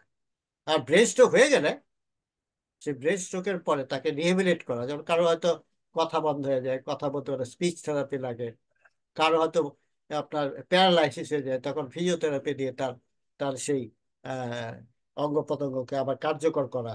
তাহলে এটা হয়ে গেল টার্সিয়ারি প্রিভেনশন। এছাড়া ওই যে যেটা বললাম, আমরা আসলে এগুলো 5টা লেভেল বলি। একটাকে বলি এই মানে প্রাইমারি প্রিভেনশনের আগে আমরা কিছু কিছু ব্যবস্থা নিতে পারি, এটাকে বলে প্রিমর্ডিয়াল। আরেকটা লেভেল হলো কোয়াটারনারি লেভেল। প্রিমর্ডিয়াল যেরকম মায়ের পেটে বাচ্চাটা থাকা অবস্থায় ওই বাচ্চার কথা চিন্তা করে মায়ের কে আমরা যে ব্যবস্থাগুলো নেই, যেমন ভবিষ্যৎ শিশুটার মধ্যে ওই ও রোগের কোনো আহ, মানে রোগে আক্রান্ত না হয়, তা তখন যে ব্যবস্থাগুলো নেই সেটি হলো প্রিমর্ডিয়াল। যেমন মহিলারা যখন গর্ভবতী হয় 26 সপ্তাহে গিয়ে আমরা কি করি, আমরা সবাইকে সবার ব্লাড সুগার টেস্ট করি, করে দেখি তার জেস্টেশনাল ডায়াবেটিস আছে কিনা। জেস্টেশনাল ডায়াবেটিস কোনটাকে বলবো? একটা মহিলা যার ডায়াবেটিস নাই, প্রেগনেন্সির আগে ডায়াবেটিস ছিল না, কিন্তু প্রেগনেন্সি অবস্থায় তার ডায়াবেটিস ছিল। যদি এটা ডায়াগনোসিস হয়ে যায়, তখন তাকে তার ডায়াবেটিক্সের চিকিৎসা দেই। কেন দেই? ওই ডায়াবেটিসের চিকিৎসা যদি না বাচ্চা দিই, ভালো। তাহলে তো ও অফস্প্রিং, তার যে বাচ্চাটা হবে তারও কিন্তু এটা জন্মগত হবে সে হয়। ডায়াবেটিস নিয়ে জন্ম। তাহলে ওইটা হয়ে গেল আমার প্রিমর্ডিয়াল। ঠিক আছে, বোঝা জি। গেল? আমরা জানি ঠিক। কিছু কিছু অসুস্থতা আছে যেটা মার কাছ থেকে বাচ্চাদের কাছে যায়। যেমন মা হুম। যদি, মহিলা যদি প্রেগনেন্সি অবস্থা তার যদি রুবেলা ইনফেকশন থাকে, রুবেলা, হুম। তাহলে কিন্তু ওই বাচ্চারও ওই রুবেলার যে কমপ্লিকেশন আছে, সেই হুম। কমপ্লিকেশন নিয়ে বাচ্চাগুলো জড়ো হয়, যেগুলোকে বলা হয় কনজেনিটাল রুবেলা সিনড্রোম। আমরা সেটার জন্যই আমরা কি করি, মহিলাদেরকে আইদার রুবেলার ভ্যাকসিন ভ্যাকসিন। প্রেগনেন্সির আগে দেই, অথবা প্রেগনেন্সির সময়ে তাকে 3 মাস কি দেই আমরা, ফলিক অ্যাসিড দেই। সেটাও কিন্তু ওই কথাটা চিন্তা করে। ঠিক আছে। এখন কোয়ার্টারারি লেভেল অফ প্রিভেনশন, এটা কোনো পুঁথি পুস্তকে এখন পর্যন্ত আসে না আমার জানা মতে। এটা হলো আননেসেসারি ট্রিটমেন্ট যেটা করি বা আননেসেসারি প্রসিডিউর, এইগুলো কেউ প্রিভেন্ট করা কিন্তু এখন দরকার হয়ে গেছে। ঠিক আছে। যেমন পৃথিবীর অনেক জায়গায় রিসার্চ চলতেছে যে আমরা যে আইসিইউতে রেখে রুগীকে রেখে এই প্রসিডিউর গুলা করি, এইগুলা করে আসলে আলটিমেটলি কি গেইন করলাম আমরা, কয়টা রুগীকে আমরা ওখান থেকে ফিরে আনতে পারছি। তার নেসেসারি তাকে একটা মানুষ যখন ওই স্টেজে চলে যায়, টার্মিনাল স্টেজে, হ্যাঁ, সেই সময় তাকে এই ধরনের ব্যবস্থা পদ্ধতিতে রেখে তাকে শারীরিক অত্যাচার করি কিনা, এটা নিয়েও কিন্তু অনেক প্রশ্ন আসতেছে। বা যেমন ধরেন একটা রুগীকে আমি কেমোথেরাপি দেওয়ার আগে আদৌ কি কেমোথেরাপি তার কতটুকু বেনিফিট দিল, রেডিওথেরাপি দেওয়ার আগে রেডিওথেরাপি কতটুকু প্রিভেন্ট গেল, সেইগুলোকে খুব রেশনালি দেওয়াটা, এবং যেখানে দরকার নাই সেগুলোকে প্রিভেন্ট করাটাকে আমরা বলি কোয়াটারনারি লেভেল অফ প্রিভেনশন। যে ওষুধটা তার কোনো কাজে দিবে না সেটা যেন না দেই, একটা প্রসিডিউর যেটা নাকি তার আসলে কোনো, এর জন্য অনেক গবেষণা এখন অনেক দরকার আছে, এগুলো এখনো উত্তর, সঠিক উত্তর আমি দিতে পারবো না, কিন্তু এটা নিয়ে আমাদের চিন্তা করার সময় চলে আসছে। তাহলে এখন এই প্রিভেনশনটা আমরা 2টা অ্যাপ্রোচে করতে পারি। একটা হচ্ছে পপুলেশন অ্যাপ্রোচ, আর একটা হলো হাই রিস্ক গ্রুপ অ্যাপ্রোচ। যেমন ধরেন এটা সুবিধা হলো পপুলেশন অ্যাপ্রোচের সুবিধা কি, খরচ কম এবং এটা নন ইনভেসিভ। যেমন আমরা করোনারি হার্ট ডিজিজের জন্য ডায়েটারি অ্যাডভাইস দিতে পারি, ব্লাড হাইপার টেনশনের জন্য ওই যে আপনার এক্সট্রা সল্ট না যেন না খায় সেটা বলতে পারি, বা অ্যান্টি স্মোকিং প্রপাগান্ডা আমরা চালাতে পারি। কারণ আমরা জানি স্মোকিং মোটামুটি সব ক্যান্সারের জন্য একটা রিস্ক ফ্যাক্টর। লাং ক্যান্সারের জন্য অবশ্যই এটা প্রথম সারিতে থাকবে, কিন্তু আমাদের বডিতে অন্য অর্গান যেগুলো আছে সেইগুলোতেও কিন্তু আমার অনেক ডিজিজের জন্য স্মোকিং একটা রিস্ক ফ্যাক্টর। তো এটা গেল পপুলেশন অ্যাপ্রোচ। অনেক সময় কিন্তু পপুলেশন অ্যাপ্রোচে একটা সমস্যা হলো আপনি সব পপুলেশনকে কাভার করাটা ডিফিকাল্ট। হ্যাঁ, যদি এটা ইনএক্সপেন্সিভ নন এক্সপেন্সিভ আমি আপনার একটা অ্যাডভাইস দিয়ে দিলেন আর পাতে লবণ খেয়েন না, এবং এই আপনার অ্যাডভাইসটা কতটুকু কার্যকরী হলো সেটা ফলো আপ করা, হ্যাঁ, এটা ডিফিকাল্ট। তো সেই জন্য আমরা আরেকটা অ্যাপ্রোচ এখানে চিন্তা করতে পারি, যেটা হলো high risk group approach. High risk মানে ওই যে বললাম আমার কাছে যে রুগীটা আসছিল তার ব্লাড সুগার বেশি পেলাম, ঠিক আছে, তাহলে এখানে আমি হাই রিস্ক কেন বললাম, ওই যে অবিস, ওভারওয়েট, এদেরকে কিন্তু আমি স্ক্রিনিং এর জন্য পাঠালাম, ঠিক আছে। তো সেই জন্য এটা হয়ে গেল হাই রিস্ক গ্রুপ। যেরকম যারা নাকি কমার্শিয়াল সেক্স ওয়ার্কার এদেরকে আমরা কি করি, এদেরকে এসটিআই স্ক্রিনিং করি, ঠিক আছে। সেটাও কিন্তু এই হাই রিস্ক গ্রুপের কথা চিন্তা করে, ঠিক আছে। যেমন মহিলারা প্রেগনেন্সি অবস্থায় তাদের পুরো বডিতে একটা আহ, কি বলবো মেটাবলিক চেঞ্জ হয়, যার জন্য আমরা ওদের প্রেগনেন্সি অবস্থায় আমরা তাদের কিছু টেস্ট আমরা করি, যেমন কিছু কিছু ডিজিজের এগেনস্টে, যেরকম হেপাটাইটিস বি এর জন্য টেস্ট করি, তাই না। তাহলে এগুলো হলো হাই রিস্ক গ্রুপ স্ক্রিনিং, ঠিক আছে।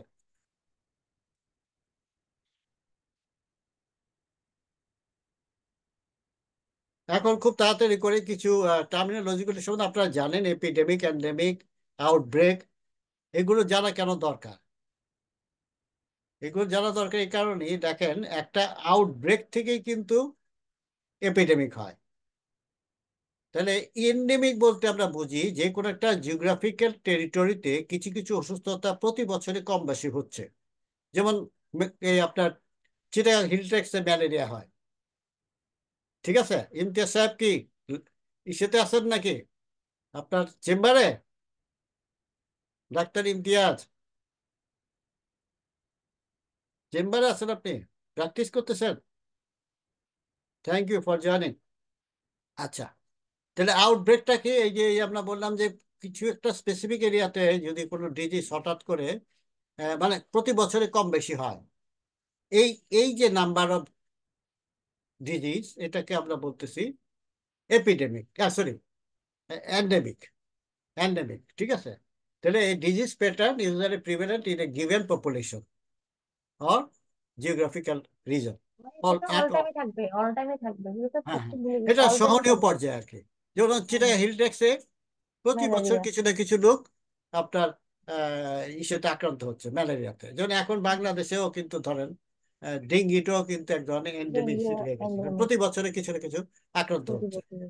ঠিক আছে। যেমন আমরা যে আরেকটা জিনিস বলতে পারি, যে ফ্লু, হুম, বলি না ওই যে কি হয়েছে, ভাই হুম, আমরা বলি না যে সর্দি জ্বর, এটাও কিন্তু একটা হুম, এন্ডেমিক। এই জ্বরটাই যদি হঠাৎ করে যেই সংখ্যাটা সহনীয় বলতেছি তার চেয়ে বেড়ে যায় হঠাৎ করে, এটাকে আমরা প্রথম বলবো আউটব্রেক। এই আউটব্রেকটা যদি কন্ট্রোল করতে না পারি তাহলে হয়ে যাবে এটা এপিডেমিক। আর হুম, এপিডেমিক যখন কন্ট্রোল হবে না তখন হয়ে যাবে এটা এক দেশ থেকে যখন আরেক দেশে চলে যায়, এক এরিয়া থেকে যখন আরেক এরিয়া চলে যায়, তখন এটা হয়ে যায় প্যান্ডেমিক, ঠিক আছে। এবং সেই সময় আমাদের জানতে হবে কাকে আমরা আইসোলেশনে রাখবো যখন এপিডেমিক হয়ে যাবে, কাকে আমরা কোয়ারেন্টাইনে রাখবো। তো আচ্ছা সেম আইসোলেশন যখন আমি ডিজিজই, মানে আচ্ছা সেম ডিজিজই, আচ্ছা ওইটা ইয়ে হবে আর কি, এপিডেমিক, আউটব্রেক হ্যাঁ আর হ্যাঁ, একটা প্যান্ডেমিক ডিজিজ যেভাবে থেকে, হবে। হ্যাঁ একটা হুম, ডিজিজেরই একটা সেম ডিজিজ। আপনি হুম, এক্সাম্পল হিসেবে যদি ডায়রিয়া বলেন হুম। নিতে পারেন। তো ঢাকাতে তো একটা সিজনে হয় না, আমাদের দেশে একটা সময় কিন্তু একটা হ্যাঁ, সিজনে হ্যাঁ, কিন্তু ডায়রিয়া হয়। ডায়রিয়া তখন হয়। আমরা হঠাৎ করে প্রত্যেকদিনই যদি প্রত্যেক মাসে ইয়ে হয়, দুইটা চারটা ডায়রিয়া হইতেছে, কিন্তু হঠাৎ করে হুম, 10টা হয়ে গেলে আমরা বলতেছি বেশি আউটব্রেক। হয়ে যাবে আউটব্রেক। আউটব্রেক, এই আউটব্রেকটা কন্ট্রোল না করতে পারলে কিন্তু এটা কন্ট্রোল এপিডেমিক রাখলে হয়ে যাবে। এপিডেমিক, আর এপিডেমিক কন্ট্রোল না করতে পারলে এক দেশ থেকে আরেক দেশে যখন চলে যাবে তখন এটা যাবে প্যান্ডেমিক, প্যান্ডেমিক। ঠিক আছে। তখনই আপনার প্রশ্ন আসবে আমি কাকে আইসোলেশনে পাঠাবো, কাউকে আমি কোয়ারেন্টাইনে পাঠাবো। আইসোলেশন যখন আপনি ডায়াগনোসিস করে ফেললেন, ঠিক আছে, একে আলাদা করে রাখা যারা অসুস্থতা হয় নাই সেটাকে বলবো আইসোলেশন। সাধারণত আমরা আইসোলেশন করি কোথায়, হসপিটালে পাঠিয়ে, ইনফেকশন ডিজিজ হসপিটাল, যেখানে ওদেরকে আলাদা করে রাখা হয়। আর কোয়ারেন্টাইন হচ্ছে এক্সপোজ ছিল কিন্তু এখনো ডায়াগনোসিস ইভেনই হয়নি, সাইন সিমটম নাই, যেমন একটা ওষুধ, যেমন ধরুন ইসের কথাই বলি, কোভিডের সময় আমরা তখনও তো জানতাম না কার কোভিড হয়েছে না হয়েছে। পরে হয়তো শুনলাম, আমি তো ওই বাড়িতে গেছিলাম, ওই লোকটা তো কোভিড ডায়াগনোসিস হয়েছে, তাহলে আপনি তো এখানে গেছিলেন, তাহলে আপনার কিন্তু সাইন সিমটম নাই, কিন্তু আপনি কিন্তু আহ, ওই এক্সপোজারের মধ্যে ছিলেন। তখন আপনাকেও কিন্তু ঘরে বসে থাকতে হবে, যেন আপনি আরেকজনকে, আপনার মধ্যে যদি মানে দুর্ভাগ্যক্রমে যদি আপনার অসুস্থ হন, আপনার ওষুধটা যেন আপনি আরেকজনের কাছে না পাস করে যান, সেজন্য আপনাকেও আলাদা করে রাখা হবে। তো সেটা হয়ে যাবে কোয়ারেন্টাইন। ঠিক আছে, বোঝা গেল আইসোলেশন এন্ড কোয়ারেন্টাইনের টার্ম টার্ম দুটা জি। পার্থক্য।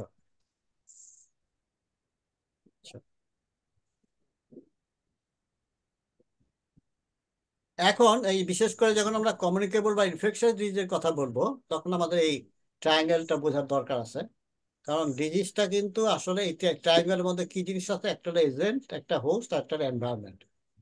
কারণ এটা ইনফেকশন ডিজিজ হোক অথবা ক্রনিক ডিজিজ হোক, এই ট্রায়াঙ্গেলটা খুব ইম্পর্টেন্ট লাগে for understanding how disease are spreading. তো এজেন্ট গুলা সাধারণত এজেন্টকে আমরা অনেক রকমের ভাগ করতে পারি। বায়োলজিক্যাল এজেন্ট হতে পারে, নিউট্রিয়েন্ট এজেন্ট হতে পারে, কেমিক্যাল এজেন্ট হতে পারে, সোশ্যাল এজেন্ট হতে পারে, এগুলো আমি ডিটেলসে যাচ্ছি না। তো এজেন্টের থেকে আমাদের ওই যে আমরা আরো কয়েকটা টার্মিনোলজি ইউজ করি, ইনফেক্টিভিটি, প্যাথোজেনিসিটি, ভেরুলেন্স। ইনফেক্টিভিটি মানে হচ্ছে যে মাইক্রো অর্গানিজমটা বডিতে ঢুকলো কিন্তু তখনও সেটা অর্গানের মধ্যে কোনো চেঞ্জ আনে না। মানে যেমন অনেক সময় বলি না, মানে ইনফেকশন অ্যান্ড ডিজিজের মধ্যে পার্থক্য কি। একজন লোক একটা মাইক্রো অর্গানিজম, যে মাইক্রো অর্গানিজম একটা ডিজিজ তৈরি করে, সেটা তার শরীরে ঢুকছে, তখন ঢুকলেই কিন্তু সে অসুস্থ হচ্ছে না, কারণ তার ভিতরে আবার একটা, আমাদের কিন্তু বডি একটা মেকানিজম তৈরি করে রাখছে যেটা আমরা প্রটেক্ট করার ক্ষমতা বেড়ে যায়। এটা আমাদের ইমিউনিটি স্টেটাস, যুদ্ধ করে। যুদ্ধ করে যখন আমরা পারি না ওই আরেকটা, তখনই কিন্তু আমরা আক্রান্ত হচ্ছে। আর যখন পারি না তখনই কিন্তু ওই মাইক্রোঅর্গানিজম গুলো কি করে, আমাদের ওই কিছু কিছু বডির যে অর্গানগুলো আছে ওই অর্গানগুলোতে ইনফিল্ট্রেট করে ডিজিজের সাইন সিমটম তৈরি করে। সেটা হয়ে যায় হলো প্যাথোজেনিসিটি। এখন এই ডিজিজ গুলা কোনো কোনো মাইক্রোঅর্গানিজম খুব তাড়াতাড়ি একটা ডিজিজ প্রস্তুত করে, আর কিছু কিছু ডিজিজ প্রস্তুত হতে হলে অনেক মাইক্রোঅর্গানিজম লাগে, সেটা থেকে কি আমরা বলি ভিরুলেন্স। ঠিক আছে, সিভিয়ারিটি অফ ডিজিজের জন্য আমাদের ভিরুলেন্সটা বুঝতে হয়। তো এটা গেল এজেন্ট। এরপর আসলে হোস্ট, সবাইকে তো আক্রান্ত করছে না। যেমন আমরা জানি কোভিডের সময় দেখছি বাচ্চারা এবং বয়স্করা বেশি আক্রান্ত হয়েছে, এবং এদের সিভিয়ারিটি বেশি ছিল, এদের মধ্যে মর্টালিটি রেট বেশি ছিল। তো সেখানে হোস্ট ফ্যাক্টর হিসেবে যে জিনিসগুলো আমাদের দেখতে হবে, একটা হলো এইজ, সেক্সের একটা ব্যাপার আছে। যেমন গর্ভবতী মহিলারাও কিন্তু খুব ভালনারেবল অবস্থায় থাকে। ঠিক আছে, জেনেটিক ফ্যাক্টর কিছু থাকে, বিহেভিয়ারাল, যেমন স্মোকারদের মধ্যে যে কোনো ইনফেকশন ডিজিজও বেশি হতে পারে। নিউট্রিশনাল স্ট্যাটাস, হেলথ স্ট্যাটাস, এগুলো হলো হোস্ট ফ্যাক্টর। এর প্রশ্ন এনভায়রনমেন্ট। কারণ ডিজিজ কিন্তু ডাইরেক্ট, এই যে মাইক্রো অর্গানিজম গুলা, এগুলো কিন্তু ডাইরেক্ট হোস্টের কাছে যাচ্ছে না, এটা যায় এনভায়রনমেন্টের মাধ্যমে। যেমন ধরেন আমরা যদি ডায়রিয়ার কথাই বলি, ডায়রিয়া এখন এক্সাম্পল হিসেবে যদি রোটা ভাইরাসের কথা বলি, এই রোটা ভাইরাসটা কিন্তু ডাইরেক্ট, আমরা জানি এটা চিলড্রেনদের মধ্যে বেশি, ডাইরেক্ট ওই চিলড্রেনের কাছে যাচ্ছে কিভাবে, পানির মাধ্যমে। পানি, ওই পানিটা যদি বাচ্চা না খায় তা কিন্তু ডায়রিয়া হবে না। হুম। সেই জন্য এনভায়রনমেন্টাল একটা ফ্যাক্টর, তাহলে এখানে সেন্ট্রাল রোল প্লে করে এনভায়রনমেন্ট। ইন আদার ওয়ার্ডস, আমি যদি ওই বাচ্চাটাকে শুধু ডায়রিয়া দিয়ে যে আসলো, ওকে চিকিৎসা করলে কিন্তু ডায়রিয়ার প্রকোপটা কমে গেল না যতক্ষণ না পর্যন্ত আমি ওয়াটার ট্রিট না করবো। বোঝা গেল? সেজন্য বা food, air quality, occupational sitting, housing, এই সব ফ্যাক্টর গুলো কিন্তু আমরা এনভায়রনমেন্টাল ফ্যাক্টর বলতেছি। তো এটা তাহলে ডিজিজটা কিভাবে স্প্রেড করে এটা বোঝার জন্য আমাদের এই যে আমি ট্রায়াঙ্গেলটা আঁকছি, এটাকে আমরা বলি এপিডেমিওলজিক্যাল ট্রায়াড অথবা ইকোলজিক্যাল ট্রায়াড। তাহলে এখন এই ডিজিজ, বিশেষ করে কমিউনিকেবল ডিজিজ, এক পার্সন থেকে এক পার্সনে যখন স্প্রেড করে, আমি কি বেশি সময় নিয়ে নিচ্ছি? এগুলোর দরকার হ্যাঁ। আছে নাকি স্কিপ করে যাব? না স্যার, পড়ান স্যার। স্যার দরকার আছে স্যার।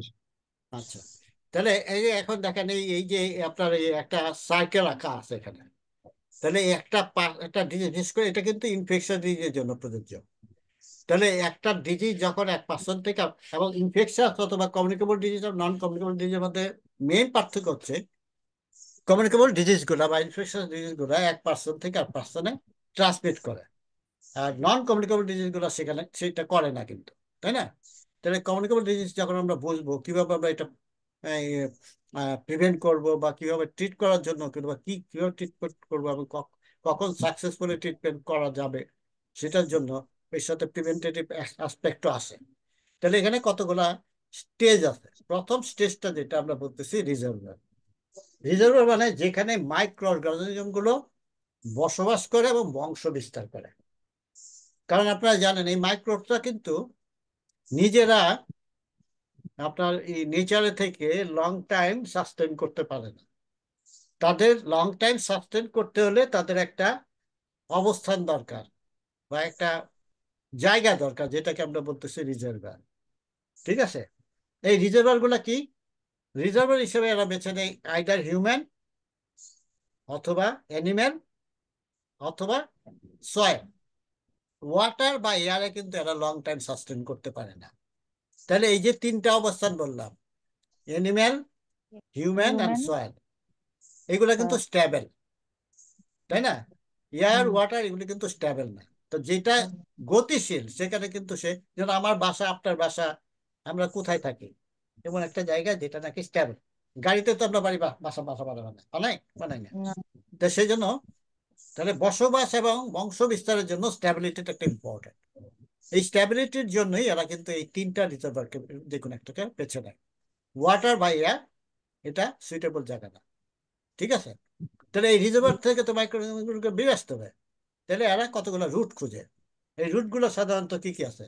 একটা জিআই ট্রাক দিয়ে বেরিয়ে আসে, অথবা রেসপিরেটরি ট্রাক দিয়ে বেরিয়ে যায়, অথবা ইউরোজেনিটাল ট্রাক দিয়ে বেরিয়ে যায়, অথবা হেমাটোজেনাস অথবা স্কিন এগুলো দিয়ে বেরিয়ে যায়। তাহলে এগুলো বলতেছি পোর্টাল অফ এক্সিট।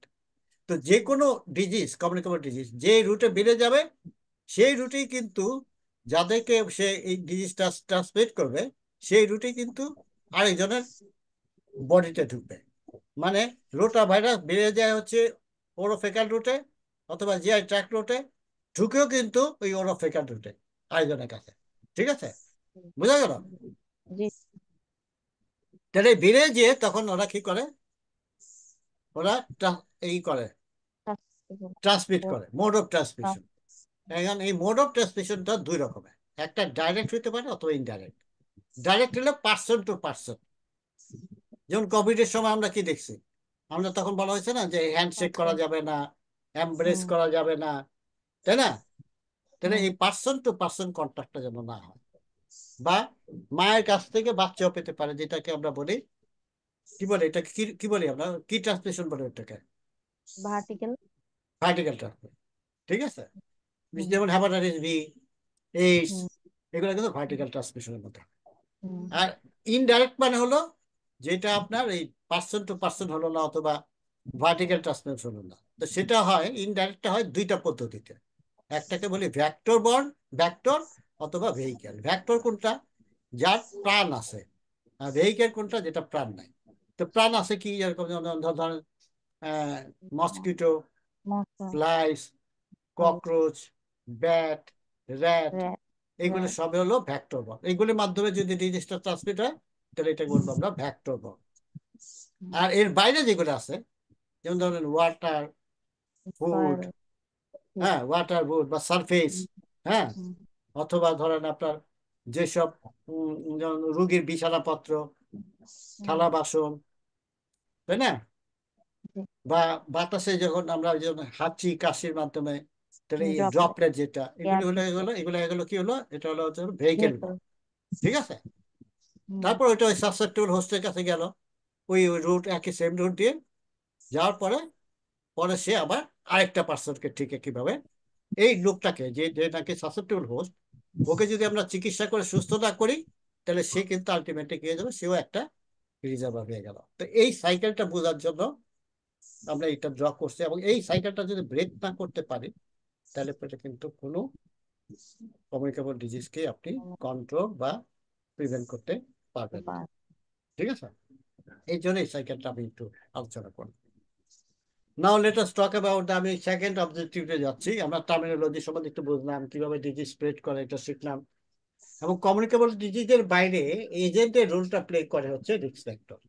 আর বাকি যেটা আছে আপনার সাসেপ্টেবল হোস্ট বলে বা এনভায়রনমেন্ট, এগুলো মোটামুটি একই ঠিক আছে। তাহলে একটা প্রশ্নের উত্তর খোঁজার জন্য যখন আমরা গবেষণা করব, সেই গবেষণা করার জন্য আমাদের একটা স্টাডি ডিজাইন সিলেক্ট করতে হয়। এই স্টাডি গুলাকে করার জন্য যে ডিজাইনটা কেন ইম্পর্টেন্ট, যেমন ধরেন আপনি একটা বাড়ি বানাবেন। বাড়ি বানানোর জন্য আপনি একটা প্রথমে কাজটা কি হবে, আপনার একটা খন্ড জায়গা আপনাকে পারচেস করতে হবে। করার পরে আপনি এখন একটা বাড়ি বানাবেন, তো বাড়িটা কি রকমের হবে, কয়তলা হবে, কয়টা ঘর হবে, তার কয়টা দরজা হবে, কয়টা ব্যালকনি হবে, ইত্যাদি ইত্যাদি। এগুলোর জন্য আপনাকে কিন্তু একটা আর্কিটেকচারাল ডিজাইন লাগবে। সেরকমই গবেষণা করতে গেলেও আপনার একটা ডিজাইন লাগবে। আরেকটা এক্সাম্পল বলতে পারি, ধরুন আপনি ওয়ান পিস অফ ক্লথ কিনে আপনি হয়তো একটা শার্ট বানাতে চাচ্ছেন বা ট্রাউজার বানাতে চাচ্ছেন বা একটা সালোয়ার কামিজ বানাতে চাচ্ছেন, তখন আপনি টেলার শপে গিয়ে কিন্তু আপনি একটা ডিজাইন দেখে বলবেন যে এইভাবে বানাতে। তাহলে যে কোনো একটা গবেষণার জন্য আপনার একটা ডিজাইন সিলেক্ট করতে হয়। সেই ডিজাইনটা বোঝার জন্য আমাকে তাহলে প্রথম জানতে হবে যে কি কি ধরনের ডিজাইন, এই স্টাডি ডিজাইন। এই স্টাডি ডিজাইনকে মূলত আমরা ভাগ করি দুই ভাগে। একটাকে বলি আমরা অবজারভেশনাল স্টাডি, আরেকটাকে বলি এক্সপেরিমেন্টাল স্টাডি। তো অবজারভেশনাল আর এক্সপেরিমেন্টালের মধ্যে পার্থক্য কি?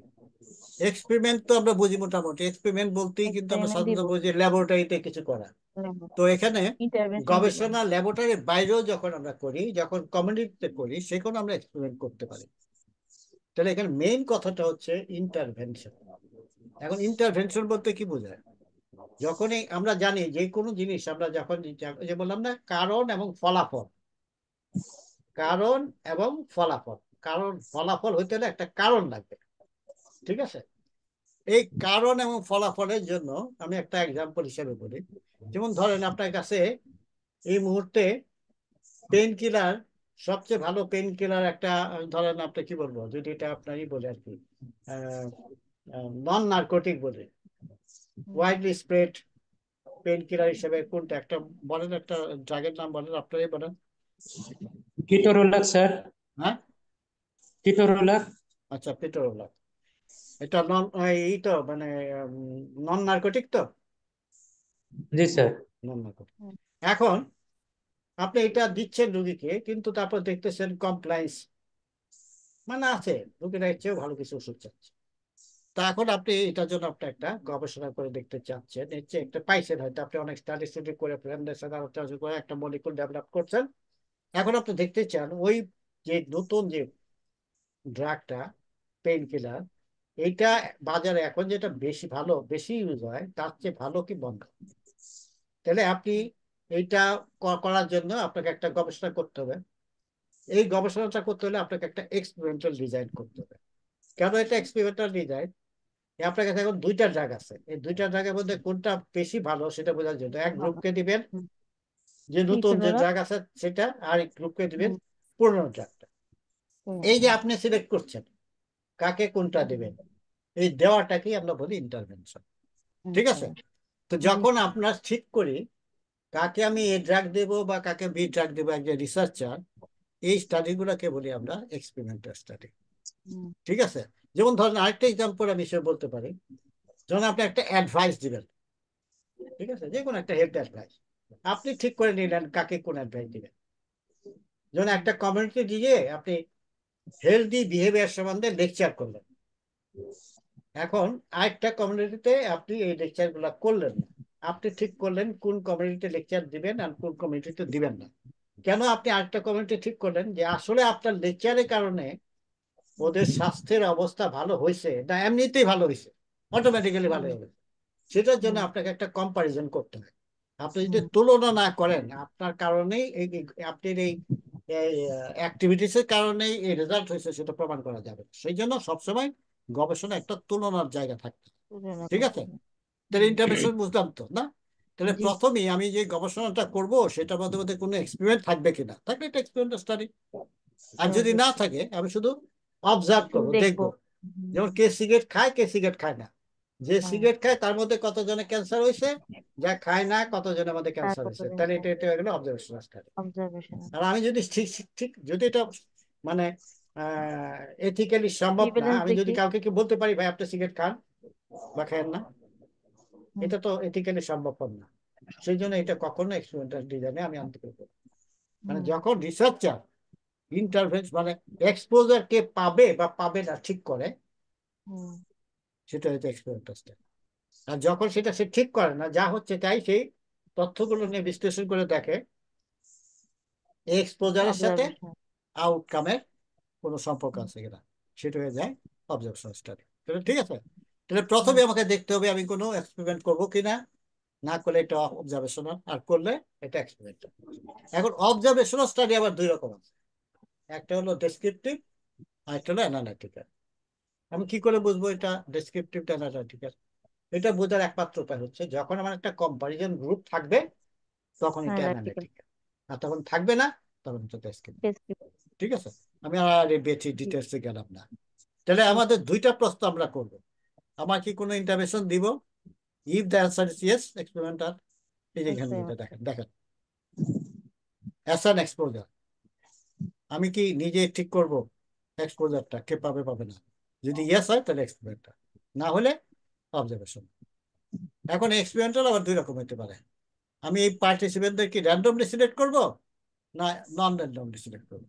র্যান্ডমলি সিলেক্ট করলে ওটাকে বলে র্যান্ডমাইজ কন্ট্রোল, আর না করলে নন র্যান্ডমাইজ কন্ট্রোল। কন্ট্রোল গ্রুপ থাকবে কিন্তু আমি র্যান্ডমলি সিলেক্ট করলাম। আর অবজারভেশন স্টাডিটা কিভাবে বললাম দুই রকম, একটা বললাম হলো ডেসক্রিপটিভ আর একটা হলো অ্যানালাইটিক্যাল। যদি কম্পারিজন গ্রুপ না থাকে ডেসক্রিপটিভ, থাকলে অ্যানালাইটিক্যাল।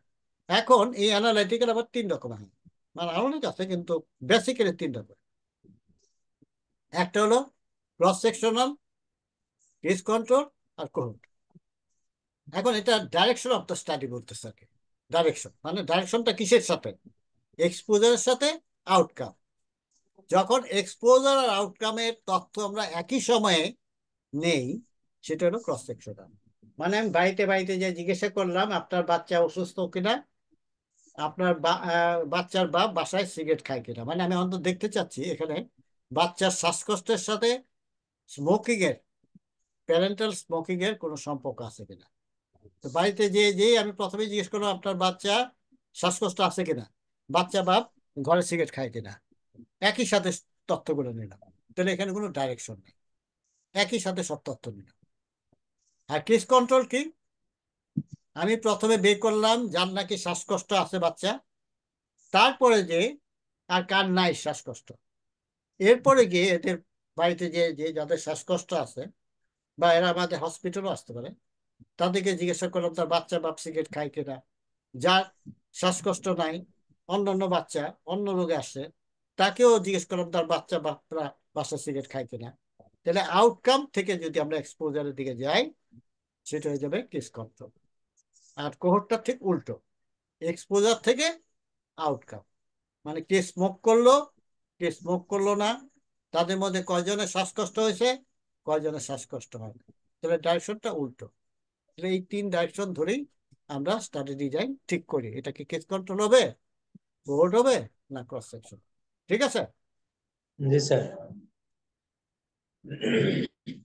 এখন এখানে দেখেন কয়েকটা এক্সাম্পল দেওয়া আছে।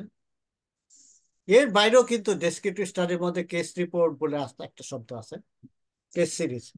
আপনাদের নিশ্চয়ই আপনাদের মনে থাকার কথা, কারণ মনে মানে আপনি মেডিকেল স্কুলে আপনার পড়ছেন যে 1980-র আগে কিন্তু আমরা HIV বা এইডস বলে কিছু জানতাম না। যেমন 2022-এর আগে আমরা জানতাম না কোভিড কি। ঠিক আছে, তো যখন প্রথম কেসটা ডিটেক্ট হলো কোভিডে, সেটা কবে হয়েছে? নভেম্বরে, তাই না? উহানে, জি স্যার। চায়নাতে। প্রথম কেসটা যখন ডিটেক্ট হলো বাই মেডিকেল ডক্টর, সেটা যখন সে পাবলিশ করলো সেটা হয়ে গেল কেস রিপোর্ট। ঠিক আছে, এখন একই রকমের কেস সে নিজে একের অধিক অথবা কয়েকজন ডক্টর মিলে যদি সেটা পাবলিশ করে সেটা হবে কেস সিরিজ। ঠিক আছে, যেমন a rare case of dermatositis came to the hospital, সেখানেও কিন্তু কোভিড এর কথা আপনারা জানেন ডাক্তার যখন দেখলো যে তার নিউমোনিয়ার মতো ক্লিনিক্যাল ফাইন্ডিংস, কিন্তু এক্স রে করতে যখন দিল তখন দেখলো যে কনসলিডেশন থাকার কথা নিউমোনিয়াতে সেটা এখানে নাই, অন্যরকম একটা পিকচার। তখন সে চিন্তা করলো it is not pneumonia, something something other than pneumonia. ঠিক আছে? তাহলে এরকম ধরনের যেটা নাকি একটা রেয়ার কেস যখন প্রথম রিপোর্ট হয় সেটা হবে কেস রিপোর্ট, একের অধিক ওই রেয়ার কেস যদি রিপোর্ট হয় সেটা হবে কেস সিরিজ। আর যখন একটা কমিউনিটিতে কোনো একটা ডিজিজের অবস্থান জানতে চাই, মানে কতজন আক্রান্ত হয়েছে বা কতজন এই এক্সপোজারটা ইউজ করতেছে, এই ধরনের কিছু হলে সেটা হবে ক্রস সেকশন স্টাডি। যেমন প্রিভ্যালেন্স অফ হাইপারটেনশন এবং অ্যাডোলেসেন্ট ইন এ সিটি।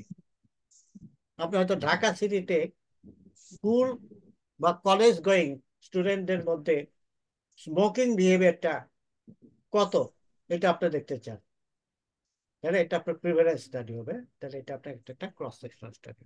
ঠিক আছে? বোঝা গেল? এরপরে দেখেন, to find out the association of bottle feeding with the incidence of diarrhoea. অবশ্যই ইনসিডেন্স কথাটা থাকলেই আপনার মনে রাখেন এটা কোর্স স্টাডি হয়। প্রিভ্যালেন্স কথাটা লেখা থাকলে সেটা হবে ক্রস সেকশন। এটা আপনার একদম 2+2=4 যেরকম জানি, 3×6 যেরকম জানি, এরকম মনে রাখতে পারেন। কোহোর্ট মানে হচ্ছে ইনসিডেন্স দেখতে গেলে এটা কোহোর্ট, আর প্রিভ্যালেন্স হলেই ক্রস সেকশন। ঠিক আছে? এরপর এক্সাম্পলটা দেখেন, association of smoking and MI. তাহলে এমআই যাদের হয়েছে আর যাদের হয় নাই তাদের মধ্যে থেকে কারা স্মোক করছে কারা স্মোক করে নাই, আউটকাম থেকে এক্সপোজার দিয়ে এই স্টাডিটা হলে সেটা হবে case control. Safety and efficacy of malaria vaccine. একজনকে এক গ্রুপকে ম্যালেরিয়া ভ্যাকসিন দিলাম, আরেকজনকে দিলাম না, দিয়ে দেখলাম আসলে ভ্যাকসিনের কারণে ম্যালেরিয়া কমলো কিনা বা এই ভ্যাকসিনটা কতটা সেফ। এটা একটা এক্সপেরিমেন্টাল স্টাডি, যেটাকে আমরা বলি র্যান্ডমাইজড কন্ট্রোল ট্রায়াল। কিছু কিছু জায়গায় যেখানে নাকি আমরা হ্যাঁ ডিটেলস ইনফরমেশন চাই, যেটা নাকি সংখ্যায় প্রকাশ করা সম্ভবপর না। যেমন আমি যদি জিজ্ঞাসা করি আপনাদের মধ্যে কোন কালারটা আপনারা পছন্দ করেন, এক একজন এক এক রকম কালারের কথা বলবেন। এখন আমি ধরুন কেউ বললো রেড, এরপরে যদি আমি প্রশ্ন করি যে কেন আপনি রেড পছন্দ করেন হোয়াইট করেন না, সেটা তো আপনি সংখ্যা তত্ত্ব বিশ্লেষণ করে এটা অ্যানালাইসিস করতে পারবেন না। তখন আপনি আরো ডিটেলস অনেক ইনফরমেশন দেবেন। এইগুলো স্টাডিকে বলা হয় কোয়ালিটেটিভ স্টাডি। যেমন এখানে বলছে দেখেন, to explore factors of non use of contraceptives in a tribal community. হ্যাঁ, মানে কেন এরা কন্ট্রাসেপটিভ ইউজ করছে না, এইগুলো জানার জন্য যদি আপনি গবেষণা করেন সেটা হবে কোয়ালিটেটিভ স্টাডি। যেমন আপনি যদি ধরেন হসপিটালে একটা সার্ভিস ডেলিভারি দেখতে চাচ্ছেন, এখন রুগীদের কাছ থেকে হয়তো জিজ্ঞাসা করলেন এই এই হাসপাতালের সার্ভিস আপনার সন্তুষ্ট, কেউ হ্যাঁ বলবে কেউ না বলবে। এরপরে যদি জিজ্ঞেস করে কেন সন্তুষ্ট না বা কেন সন্তুষ্ট, তখন কিন্তু এই সংখ্যা তত্ত্ব দিয়ে আপনি তার কারণ বের করতে পারবেন না, তখন আপনাকে যেতে হবে একটা কোয়ালিটেটিভ স্টাডিতে। ঠিক আছে? যেমন একটা রোগের সম্বন্ধে কোনো একটা স্পেসিফিক গ্রুপ অফ পিপলের নলেজ, বা এটা প্রিভেনশন করা যায় কি যায় না, প্রিভেনশন করতে হলে কি কি করতে হবে না করতে হবে, এইগুলি জানতে গেলেও আপনি যদি যে স্টাডিটা চিন্তা করবেন সেটা হবে একটা কোয়ালিটেটিভ স্টাডি। আমি এর চেয়ে বেশি ডিটেলস সুযোগ নেই, আমি অনেক সময় নিয়ে নিছি। এই জিনিসগুলোই আপনার এখানে দেখানো হয়েছে ওই যে টাইম ফ্রেমের মধ্যে। হ্যাঁ, তাহলে যদি আমরা পিছনের দিকে যাই সেটা হবে কেস কন্ট্রোল, সামনের দিকে গেলে কোহোর্ট। ঠিক আছে? আর দুইটাকেই যদি একসাথে আমরা মানে এক্সপোজার আর আউটকাম একসাথে যদি অ্যাসেস করি তাহলে সেটা হয়ে যাবে ক্রস সেকশন। তাহলে এইটাকে যদি আমরা একটা ডায়াগ্রামের ইসের মধ্যে নিয়ে আসি, ট্রায়াঙ্গেলের মধ্যে নিয়ে আসি, এই ট্রায়াঙ্গেলে দেখেন যত উপরের দিকে যাচ্ছেন ট্রায়াঙ্গেলটা কি হচ্ছে, স্কুইজ হয়ে যাচ্ছে, আর যত উপরে দিকে যাবে সেটাই তত স্ট্রং স্টাডি। তাহলে কেস রিপোর্ট কেস সিরিজ থেকে দেখে গেলাম ক্রস সেকশনাল, তারপরে কেস কন্ট্রোল, তারপর কোহোর্ট, তারপর র্যান্ডমাইজ কন্ট্রোল ট্রায়াল, তারপর আসলে হলো আপনার সিস্টেমেটিক রিভিউ ও মেটা অ্যানালিসিস। তাহলে আমরা যে কনক্লুশন গুলো ড্র করি বা আমরা যে প্র্যাকটিসে যে এভিডেন্স তৈরি করার জন্য যে স্টাডিগুলো আমরা পড়ি সিনিয়র ক্লিনিশিয়ান অথবা রিসার্চার, ক্লিনিশিয়ানের কথা বলবো, ওনারা কিন্তু এই সিস্টেমেটিক রিভিউ অথবা মেটা অ্যানালাইসিস জাতীয় স্টাডিগুলো এই পড়ে কনক্লুশন ড্র করে। তো এখানে কিছু শর্ট আমি আপনাদেরকে, এটা তো অবশ্যই শেয়ার করব, যে ডেসক্রিপটিভ স্টাডিতে স্টেপগুলো কি। প্রথমে একটা পপুলেশন সিলেক্ট করতে হয়, তারপর যে ডিজিজটি আমরা স্টাডি করব তার একটা ডেফিনিশন দেই, তারপর আমরা বের করতে চেষ্টা করি টাইম, প্লেস এবং পার্সন অনুযায়ী ডিজিজগুলো ডিস্ট্রিবিউশন কি, তারপরে ডিজিজটা মেজাজ করি, আইদার এখানে আমরা প্রিভ্যালেন্স রেট ক্যালকুলেট করি অথবা ইনসিডেন্স রেট ক্যালকুলেট করি, তারপর একটা হাইপোথেসিস তৈরি করি। সেই হাইপোথেসিসটাকে প্রুভ করার জন্য আমরা নেক্সট স্টাডি ডিজাইনে যাই, যেটা হতে পারে কেস কন্ট্রোল অথবা কোহর্ট।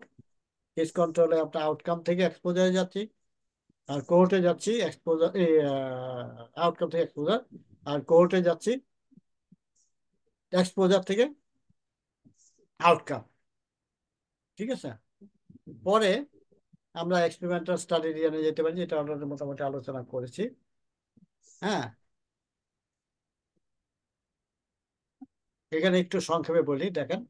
একটা পপুলেশন আগে সিলেক্ট করব, এই পপুলেশন থেকে আমরা কিছু ক্রাইটেরিয়া ফিট করে আমরা পেশেন্ট সিলেক্ট করব। কারণ আমরা যদি ক্লিনিক্যাল ট্রায়াল বলি, এখানে একটু বলি randomise control trial. Randomise control trial আবার 3 রকমের। একটাকে বলি clinical trial, field trial, community trial. তো এর মধ্যে পার্থক্য কি? যখন ক্লিনিক্যাল ট্রায়ালটা সাধারণত হয় রোগীদের মধ্যে, আর ফিল্ড ট্রায়ালটা হয় সুস্থ মানুষের মধ্যে। যেরকম ভ্যাকসিন, এটা তো রুগীদের দেই না, যাদের রোগ হয় নাই তাদেরকে দিই, তারা তো সুস্থ। তো ভ্যাকসিনটা কাজ করবে কি করবে না, ভ্যাকসিন নেওয়ার কারণে রোগের প্রাদুর্ভাব কমবে কি কমবে না, সেটার জন্য কিন্তু আমরা কি হেলদি ভলেন্টিয়ার সিলেক্ট করি। ঠিক আছে, তাহলে প্রথমে একটা পপুলেশন সিলেক্ট করে তারপর থেকে আমরা স্যাম্পলটা, মানে কিছু মানুষকে সিলেক্ট করলাম, করে তারপরে একটা 2টা গ্রুপে ভাগ করি। একটাকে আমরা ওই যে ওই আপনাদের এক্সাম্পল হিসেবে বলছিলাম, এ ড্রাগ দিলাম, আর একটা হলো বি ড্রাগ দিলাম। এ ড্রাগ মানে যেটা নতুন ড্রাগ, আর বি ড্রাগ মানে যেটা বাজারে পাওয়া যায়। এরপর ফলো আপ করে আমরা দেখি কোন গ্রুপের ভিতরে আউটকাম বেটার। তারপর আমরা সিদ্ধান্ত নিই যে বাজারে যে প্রচলিত ড্রাগটা আছে তার চেয়ে নতুন ড্রাগটা বেটার, এবং এই সিদ্ধান্ত নেওয়ার জন্য আমাদের এই ধরনের একটা স্টাডি করতে হয়। আরো কিছু টার্মিনোলজি যখন আপনারা লিটারেচার পড়বেন দেখবেন, clinical significance or statistical significance. এই ক্লিনিক্যাল সিগনিফিকেন্স বের করার জন্য আমরা যখন কোর্স স্টাডি করি তখন কিছু মেজারমেন্ট তৈরি করি, যেই মেজারগুলোকে বলা হয় মেজার অফ এফেক্ট। যেমন রিলেটিভ রিস্ক, হ্যাঁ, ods ratio, অ্যাট্রিবিউটেবল risk fraction, population অ্যাট্রিবিউটেবল risk fraction, এরকম টার্মস কিছু আছে। এগুলো এত ডিটেলস আলোচনা এই 1.5 ঘন্টার লেকচারে সম্ভবপর না, আমি টার্মগুলো সেজন্য বললাম। তাহলে এইগুলো যখন মাধ্যমে, যেমন একটা সংক্ষেপে এক্সাম্পল বলি, রিলেটিভ রিস্ক মানে আমরা একটা রেশিও বের করি যাদের, মানে ইনসিডেন্স অফ ডিজিজ এবং exposure divided by incidence of disease এবং নন এক্সপোজার। মানে যারা এক্সপোজ, যারা স্মোকিং করছে তাদের মধ্যে শ্বাসকষ্ট কতজন হয়েছে, যারা স্মোকিং করে নাই তাদের মধ্যে শ্বাসকষ্ট কতজন হয়েছে, এদের রেশিও যখন যেটা বের করি, সেই রেশিওটাকে আমরা বলি রিলেটিভ রিস্ক। যার জন্য রিলেটিভ রিস্কের আরেকটা নাম হচ্ছে রিস্ক রেশিও। আর অ্যাট্রিবিউটেড রিস্ক হচ্ছে এই যে 2টা ইনসিডেন্স রেট বললাম, একটা এক্সপোজার একটা নন এক্সপোজার, এই পার্থক্যটা যদি বলি সেটাকে বলি অ্যাট্রিবিউটেড রিস্ক, যেটা আরেকটা নাম হচ্ছে রিস্ক ডিফারেন্স।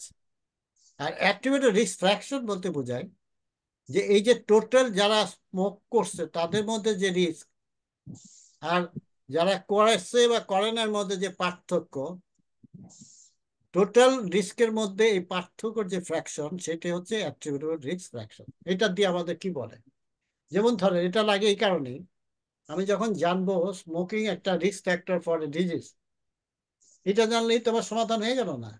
তখন তাহলে মানুষদেরকে বলতে হবে যে ভাই আপনারা স্মোক করেন না, যদি ওই রোগের কাছ থেকে বাঁচতে চান।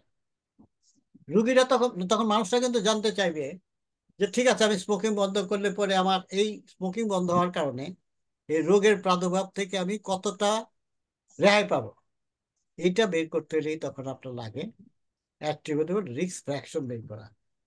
তো এই বের করলে পরে আমরা ক্যালকুলেশন করে বলতে পারি, যদি আপনি আজকের থেকে সিগারেট খাওয়া বন্ধ করেন তাহলে আপনার ক্যান্সার হওয়ার সম্ভাবনা 70% কমে যাবে। তখন কিন্তু সে এটা আয়ত্তে নেবে। তাতে এটা তো বিরাট ব্যাপার, যাতে আমার স্মোকিং আজকে থেকে বন্ধ করে দিতে হবে। সেই জন্য এই এইগুলো দিয়ে আমরা একটা ক্লিনিক্যাল সিগনিফিকেন্স ক্যালকুলেট করি। আর স্ট্যাটিস্টিক্যাল সিগনিফিকেন্স কিন্তু অন্য জিনিস। স্ট্যাটিস্টিক্যাল সিগনিফিকেন্স মানে যেটা আমরা ওই যে বলি না যে পি ভ্যালু, আপনারা নিশ্চয়ই দেখছেন তাই না? পি ভ্যালু দেখছেন না অনেক লিটারেচারে? এই সম্বন্ধে কোনো আইডিয়া আছে আপনাদের?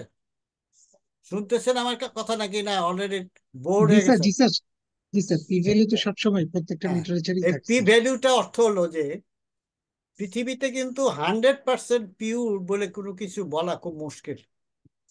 হ্যাঁ, সেজন্য একটা বা সম্পূর্ণ নির্ভুল এটা বলা কিন্তু খুব মুশকিল। সেজন্য আমরা একটা লেভেল পর্যন্ত বলে যাই যে আমার যে গবেষণা ফলাফল তার 1 থেকে 5% যে ভুলটা, এইটা একটা র্যান্ডম ভুল হয়ে গেছে, র্যান্ডম এটা হবে, এটাকে আমি কখনো চেঞ্জ করতে পারবো না। এই লেভেলটাই কি বলা হয় পি ভ্যালু।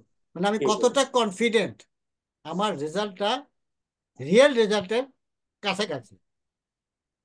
ঠিক আছে, যদি আমরা বলি পি ভ্যালু <5%, এর মানে 100টার মধ্যে 5টা ভুলের সম্ভাবনা আমি স্বীকার করে নিলাম। আর আমি যদি পি ভ্যালু <1% বলি, 100টার মধ্যে একটা ভুল আমি এটা স্বীকার করে নিলাম। এইটাকে বলা হয় স্ট্যাটিস্টিক্যাল সিগনিফিকেন্স। ঠিক আছে, যেটা আমরা পি ভ্যালু দিয়ে, আমরা যখন এই পি ভ্যালু দিয়ে আমরা কি করি, এটা দেখেন the probability that the observe difference occurred by chance. এই বাই চান্স কতটুকু নিচ্ছে? Standard convention is that there is only 5%। 5% মানে কি 1 in 20 probability, and the difference would fall outside the range of the choice chance only. তাহলে 5% বলতে আমরা বুঝি 100টার মধ্যে 5টা পর্যন্ত আমি ধরে নিলাম এটা এরর থাকলে এই 5টা বেশি এরর হবে। এর থেকে আমরা পি ভ্যালুটা ক্যালকুলেট করি। এখানে আরো কিছু ছিল, এটা একটু ডিটেলস, যেরকম কনফিডেন্স ইন্টারভ্যাল। এই যে আমি এই যে 5% বললাম, এর অর্থ হলো 95% আমি শিওর যে আমার রেজাল্টটা রিয়েল রেজাল্টের কাছাকাছি আছে। এটা একটা রেঞ্জ বলতে হয় সবসময়। এই রেঞ্জটা ক্যালকুলেটকে বলি আমরা কনফিডেন্স ইন্টারভ্যাল। এরপর আরো একটা আছে যে আমরা বলছিলাম হাইপোথেসিস। হাইপোথেসিস দুই রকম, একটা হলো নাল হাইপোথেসিস আর একটা হলো অল্টারনেট হাইপোথেসিস। নাল হাইপোথেসিস মানে এক্সপোজার এবং আউটকামকে যখন আমি তার রিলেশনশিপ বের করি, যদি আমি বলি যে যারা সিগারেট খেয়েছে আর যারা সিগারেট খায় নাই তাদের মধ্যে লাং ক্যান্সারের মধ্যে কোনো পার্থক্য নেই, তাহলে সিগারেটের সাথে লাং ক্যান্সারের কোনো পার্থক্য নাই, নো ডিফারেন্স। এটা হলো নাল হাইপোথেসিস। এটা যদি প্রমাণ করতে না পারি তাহলে অল্টারনেটিভলি প্রমাণিত হয়ে যায় সিগারেটের সাথে লাং ক্যান্সারের একটা সম্পর্ক আছে। তাহলে এটা হলো অল্টারনেটিভ হাইপোথেসিস। সাধারণত এটা করা হয় আমাদের বায়াসনেসটা কমানোর জন্য। আমি যদি একটা লোককে আগের থেকে ধরে নিই এই লোকটা কালপ্রিট, তাহলে আমি কিন্তু বায়াস হয়ে গেলাম। কিন্তু যখন বিচারকরা কোর্টে বসে রায় লেখে তখন যুক্তি তর্ক দিয়ে উকিলদেরকে বোঝাতে হয়, প্রমাণ করতে হয় যে লোকটা ও আসলে এই অপরাধটা করে নাই। যদি সেটা সে প্রমাণ করতে না পারে তাহলে প্রমাণিত হয় যে ওই লোকটা অপরাধটা করেছে। তাহলে সেক্ষেত্রে নাল হাইপোথেসিসটা কি হলো, প্রমাণিত হলো না, বিধায় অল্টারনেট হাইপোথেসিস প্রমাণিত হয়ে গেল। সেই ক্ষেত্রে স্ট্যাটিস্টিক্যালি আমরা দুই রকম এরর হইতে পারে। when a study conclude that there is a difference between two groups when there is no difference। Study বলতেছে ডিফারেন্স আছে কিন্তু আসলে ডিফারেন্স নাই, এরকম অবস্থাটাকে বলে আমরা টাইপ 1 এরর। আর when a study conclude that there is a difference between these two when there is a true difference। এই জায়গায় ডিফারেন্স নাই বললাম বলাই যেখানে ডিফারেন্স আছে, ডিফারেন্স নাই বলছি, সেটা হলো টাইপ 1 এরর। আর যেখানে ডিফারেন্স আছে, নাই বলছি কিন্তু আসলে আছে, এরকম হইলে পরে সেটাকে আমরা বলতেছি টাইপ 2 এরর। যাই হোক, এগুলি আপনারা আরো ডিটেলস বুঝতে হলে আরো বেশি ফার্দার স্টাডি করতে হবে। এখানে আছে, আপনি একটু দেখে নিন। এর বাইরে আরেকটা যে জিনিস আছে, আপনি যখন একটা কনক্লুশন ড্র করেন, সেই কনক্লুশনটা কতটা ভ্যালিড, হ্যাঁ, এটা নির্ভর করবে আপনি তথ্য যেগুলো সংগ্রহ করছেন, এই তথ্য সংগ্রহ সময় যে টুলস গুলো আপনি ইউজ করছেন সেইগুলা সঠিক ছিল কিনা। আমি একটা সাধারণ এক্সাম্পল বলি, তাহলে আপনারা হয়তো ভ্যালিডিটিটা বুঝতে পারবেন। আমাদের অনেকের বাড়িতেই কিন্তু ওজন মাপার যন্ত্র আছে। এখন যে যন্ত্রটা আমি ইউজ করতেছি, সেই যন্ত্রটা যদি সঠিক না থাকে, ও কিন্তু সঠিক ফিগার দেখাবে না। তাহলে আমি আমার ইনস্ট্রুমেন্ট ভুল থাকার কারণেই কিন্তু আমার এই যে তথ্য সেটা ভ্যালিড হলো না। তাহলে আমি যা মাপতে চাই সেটা যদি সঠিকভাবে মাপতে না পারি, তাহলে সেটা ভ্যালিড হলো না। আর রিলায়েবিলিটি বলতে বোঝায় এই তথ্যটা সঠিক কিনা। সেই জন্য অনেক সময় আমরা যখন এই ল্যাবরেটরিতে যখন স্কুলে পড়ছি, আমরা সবসময় আহ, দুইটা তিনটা ভ্যালু নিয়ে এভারেজ একটা ভ্যালু দিছি, তাই না? এটা কেন করছি? আমরা দেখতে আমার এই যে হয়তো আপনি যদি ওজন মাপলেন একটা একটা, কারণ অনেক সময় আমাদের চোখের ভুল থাকতে পারে। কিন্তু যখন একই রকমের ভ্যালু আমরা যদি রিপিটেড টেস্টের মাধ্যমে পাই, সেটা হলো রিলায়েবল, তখন আমরা রিলাই করতে পারি। আপনি ব্লাড প্রেশার মাপতে গিয়ে অনেক সময় দুইবার তিনবার মাপেন না, সেটা কিন্তু আপনি রিলায়েবল দেখতে চান, যে আপনি রিডিংটা যা দেখতেছেন ঠিক আছে কিনা। কিন্তু আপনার ব্লাড প্রেশার মেশিনটা যদি ভুল থাকে, তিনবারই ঠিক দেখালো, আপনি কি আসলে সত্যিকার অর্থে ব্লাড প্রেশার রিডিং ঠিক মতো হলো? হলো না। সেই জন্য প্রথমটা আপনাকে এস্টাবলিশ করতে হবে ভ্যালিডিটি, দেন রিলায়েবিলিটি। তাহলে রিলায়েবিলিটি হলেই কিন্তু ভ্যালিডিটি হচ্ছে না। আহ আমি শুধু এরপর একটু স্ক্রিনিং সম্বন্ধে বলি। আমি আজকের ডিসকাশনটা শেষ করব, কারণ স্ক্রিনিং সম্বন্ধে আমাদের একটু নলেজ থাকার দরকার। মোটামুটি বলছি যে স্ক্রিনিং সাধারণত করা হয় অ্যাপারেন্টলি হেলদির উপরে। কেন করি? কারণ আমরা তার রিস্ক ফ্যাক্টর গুলা আইডেন্টিফাই করতে চাই। এই স্ক্রিনিং এর কতগুলো পদ্ধতি আছে। যেমন আমরা পুরো জেনারেশন, পুরো কমিউনিটির উপর যদি করি, সেটা হবে স্মার্ট স্ক্রিনিং। আমি অলরেডি বলছি রিস্ক গ্রুপ স্ক্রিনিং, মানে রিস্ক গ্রুপ একটা আসলে অপরচুনিস্টিক স্ক্রিনিং। আমরা যখন মেডিকেল স্কুলে ভর্তি হই, তখন কিন্তু আমাদের কিছু ব্লাড টেস্ট, তারপরে ফিজিক্যাল টেস্ট, চেস্ট এক্সরে করা হয়েছিল। তাহলে সেটাও কিন্তু এক ধরনের স্ক্রিনিং ছিল। এটা হচ্ছে অপরচুনিস্টিক স্ক্রিনিং। আমরা মেডিকেল কলেজে ভর্তি হইতে গেছি বলে, বিশেষ করে সরকারি মেডিকেল কলেজ, প্রাইভেট এগুলো আছে কিনা আমি ঠিক জানি না, থাকতে পারে। ওই মাধ্যমে তখন মানে যেই আমার কোনো অসুস্থতা আছে কিনা সেটা থাকলে, যেহেতু আমি হেলথ কেয়ার ডেলিভারির জন্য আমি মানে মেডিকেল স্কুলে ভর্তি হচ্ছি, কাজে আমার স্বাস্থ্যটা খুব ইম্পর্টেন্ট। কোনো অসুস্থতা থাকলে, কোনো রিস্ক ফ্যাক্টর থাকলে, সেটা যেন ইনিশিয়াল স্টেজেই সেটার চিকিৎসা বা আইডেন্টিফিকেশন হয়। সেই ধরনের অবস্থাটাকে আমরা বলি অপরচুনিস্টিক স্ক্রিনিং। ঠিক আছে? এখন এটা বলতে এটা সম্বন্ধে কেন বললাম, আমরা সাধারণত কি করি, ব্লাড টাড পাঠাই, বা যখন কোনো একটা ইনভেস্টিগেশনের জন্য কোনো ব্লাড অথবা বডি ফ্লুইড পাঠাই, তখন এই রেজাল্টটা, আসলে যে রেজাল্টটা সঠিক কিনা সেটা নিয়ে কিন্তু আমরা চিন্তিত থাকি। সেই জন্য একজন ক্লিনিশিয়ান হিসাবে আমরা যে কোনো একটা টেস্ট করি, সেটা ডায়াগনস্টিক টেস্টই হোক অথবা স্ক্রিনিং টেস্ট হোক, সেটা কতটা সঠিক এটা বোঝার জন্য আমাদের জানতে হয় টেস্টের sensitivity, specificity, positive predictive value এবং নেগেটিভ প্রেডিক্টিভ ভ্যালু। এটাকে সহজভাবে বোঝানোর জন্য আমি এটা এখানে আপনারা পড়ে নিন, আমি একটু পিছিয়ে যাচ্ছি, বোর্ডে যাচ্ছি।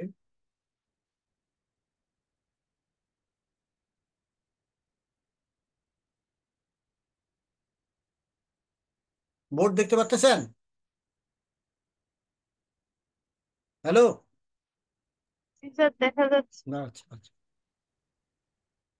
তাহলে এইটা বোঝার জন্য আমি একটা 2x2 টেবিল আঁকি। 2x2 টেবিল বলতে সেই কারণেই যে এখানে দুইটা কলাম আছে আর দুইটা রো আছে, ঠিক আছে? তো এই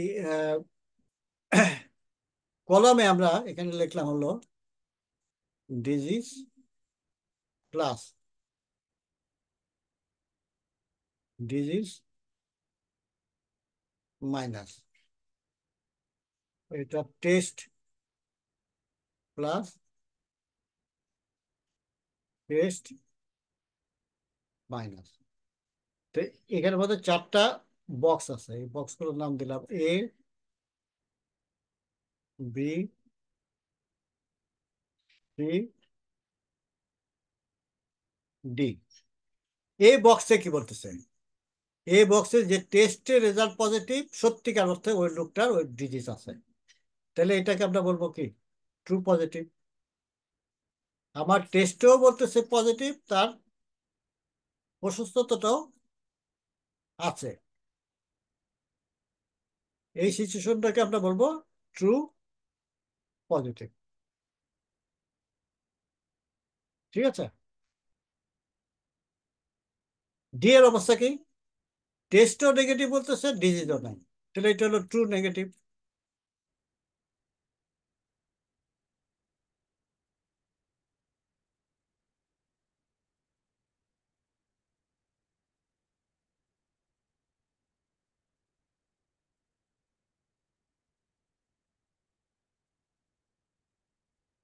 বি এর অবস্থাটা কি? টেস্টে বলছে পজিটিভ কিন্তু আসলে ডিজিজ নাই, তাহলে এখানে একটা ফলস পাই গেলাম। কিসে ফলসটা কি? টেস্টটা ফলস, তাহলে এটা হবে ফলস পজিটিভ, তাই না? ফলস পজিটিভ, এটা কিন্তু ট্রু পজিটিভ হলো না, ফলস পজিটিভ।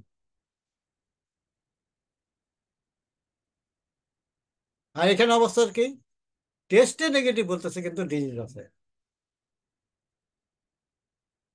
তাই না? ফলস তাহলে এটা নেগেটিভ। হলো কি? False false negative. নেগেটিভ।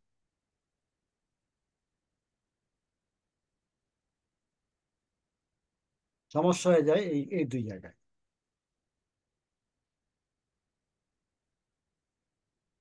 আমার টেস্টে বলতেছে নেগেটিভ কিন্তু আসলে তার ডিজিজ আছে, তাহলে এই সিচুয়েশনে কি আমি রুগীকে বললাম না আপনার কোনো অসুখ নাই, কিন্তু তার অসুখ আছে, সে কিন্তু বিপদে পড়ে যাবে পরে। আর এই জায়গায় কি? ডিজিজ আছে কিন্তু আমি রেজাল্ট দেখে বলছি তার ডিজিজ নাই, তাও না, এটা হলো ফলস পজিটিভ, ফলস আর পজিটিভ এটা আর হলো ফলস ডিজিজ। নেগেটিভ। ডিজিজ আছে কিন্তু রেজাল্টে বলছে এই টেস্টে আছে বলতেছে কিন্তু আসলে ডিজিজ নাই, তাহলে কি আর নেসেসারি ট্রিটমেন্ট দেবো তাকে, হুম তাই না? যেমন হুম আননেসেসারি ট্রিটমেন্ট দেওয়াটা যেরকম অন্যায়, তার রোগ নাই বলে চিকিৎসা না দেওয়াটা অন্যায় যদি সঠিক না হয়। এই দুইটা সিচুয়েশনটা হলো সবচেয়ে ভালনারেবল সিচুয়েশন। এখন আমরা ক্লিনিশিয়ান হিসাবে যেটা জানতে চাই, আমি যে কয়টা পজিটিভ টেস্ট পাইলাম, রেজাল্ট পাইলাম, তার মধ্যে সত্যিকার অর্থে পজিটিভ কয়টা? যে কয়টা পজিটিভ রেজাল্ট পেলাম, টোটাল পজিটিভ রেজাল্ট কি? এ প্লাস বি, তাই না? এর মধ্যে সত্যিকার অর্থে পজিটিভ কয়টা? এ। এ এইটাকে আমরা বলি পজিটিভ প্রেডিক্টিভ, এইটাই কিন্তু আমরা ক্লিনিশিয়ান হিসেবে জানতে চাই, positive predictive value. Positive predictive value. তো পজিটিভ প্রেডিক্টিভ ভ্যালু মানে কি? যে কয়টা টেস্ট আসলে এই পজিটিভ কয়টা পাইছি তার মধ্যে হ্যাঁ, সত্যিকার অর্থে সত্যিকারের পজিটিভ। পজিটিভ কয়টা, এইটা আমাদের ক্লিনিশিয়ানদের জন্য বেশি ইম্পর্টেন্ট, তাই না? তাহলে এই এই যে আমি যে টেস্ট করলাম, যে টেস্টের মধ্যে সত্যিকার অর্থে পজিটিভ কয়টা, এইটার জন্য কিন্তু আমাদের এই এই two by two table by calculation গুলো দরকার। আর সেন্সিটিভিটি হতে হলো ট্রু পজিটিভ কয়টা, এটা হলো সেন্সিটিভিটি বলে, ট্রু নেগেটিভ কয়টা, এটা হলো স্পেসিফিসিটি বলে। আর নেগেটিভ প্রডিক্টিভ হলো হচ্ছে ঠিক উল্টোটা, যে কয়টা নেগেটিভ টেস্ট পাওয়া গেল তার মধ্যে সত্যিকার অর্থে নেগেটিভ কয়টা, তাহলে মানে কি? C plus total D. Negative পাইছি সি প্লাস ডি, তার মধ্যে সি কয়টা? D to negative D. হ্যাঁ, সি সি সি, সিডির সি। মধ্যে সি কয়টা, তাহলে এটা হবে হুম নেগেটিভ প্রেডিক্টিভ। হুম ঠিক আছে? তাহলে সেন্সিটিভিটি ফর্মুলা তাহলে কি হবে? সেন্সিটিভিটি ফর্মুলা হলো টোটাল ডিজিজ কটা? A plus C. এর মধ্যে সত্যি অর্থ ডিজিজ কটা? তাহলে A A by A plus C. A by A plus C. এটা হলো সেন্সিটিভিটি। তাহলে স্পেসিফিসিটি কি? স্পেসিফিসিটি হচ্ছে টোটাল নেগেটিভ ডিজিজ কটা? বি প্লাস ডি, তাই না? Total negative disease. এর মধ্যে সত্যিকার নেগেটিভ কয়টা? তাহলে মানে কি? D by BD. B plus D. B by B plus C. এগুলো সবই আমরা কিন্তু পার্সেন্টেজে ক্যালকুলেট করি, কাজে সব জায়গায় আমাদেরকে 100 দিয়ে পূরণ করতে হয়। এর থেকে আমরা বের করতে পারি sensitivity, specificity, positive predictive value, negative predictive value. ঠিক আছে? ঠিক আছে। জি স্যার। এখন এটা তো মোটামুটি বোঝা গেল, তাই না? এর জন্য কিন্তু এই জিনিসগুলো আমি আপনাদেরকে রাখছি। অনেক সময় দেখবেন অনেক আহ, বিশেষ করে ডায়াগনস্টিক টেস্ট বা স্ক্রিনিং টেস্ট, এটা সেন্সিটিভিটি অত স্পেসিফিসিটি এগুলো যখন থাকে তখন আমরা বুঝতে পারবেন এটা কিভাবে ওরা ক্যালকুলেট করছে। আর 2 মিনিটের মধ্যে আমি শেষ করবো। আপনাকে বোর হয়ে গেছেন? তাহলে আমি এখানে শেষ করতে পারি। না না স্যার, স্যার, পড়ায় না হ্যাঁ, স্যার, পড়ায়। না স্যার, বোর্ড কারণ ভাল সময় লাগতেছে। কিন্তু, সময় তো চলে গেছে। আসলে এত কিছু একটা লেকচারে কভার করা একটু ডিফিকাল্ট, একটু ইয়ে মানে আপনার। বড় হয়ে গেছে এগুলো স্যার। হ্যাঁ, না, আজকের লেকচারটা স্যার বড় আছে তো। এখন আমাকে এক লেকচারে সবকিছু শেষ করতে হচ্ছে, তো এটা আসলে দরকার। জি আমি স্যার। জেনারেলি 6টা লেকচার এটা শেষ করি। হ্যাঁ, হ্যাঁ, এটা তো রিসার্চ 6টা পারপাসে। লেকচারে আমি এটা শেষ করি হুম। সেদের জন্য, ক্রিটিশিয়ানদের জন্য। জি এখন এটা স্যার, এটা আমাকে তো একদিনে অনেক শেষ পড়া। করতে হচ্ছে। হুম হুম। এনিওয়ে, আমি তাহলে একটু একটু যাই শেষের দিকে, একটু বাকি আছে। আহ,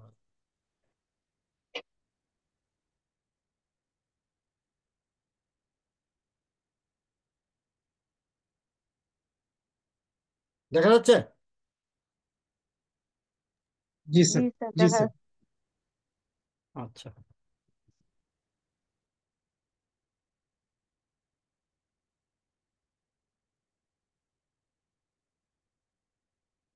তাহলে এভিডেন্স বেসড মেডিসিন কেন কেন important?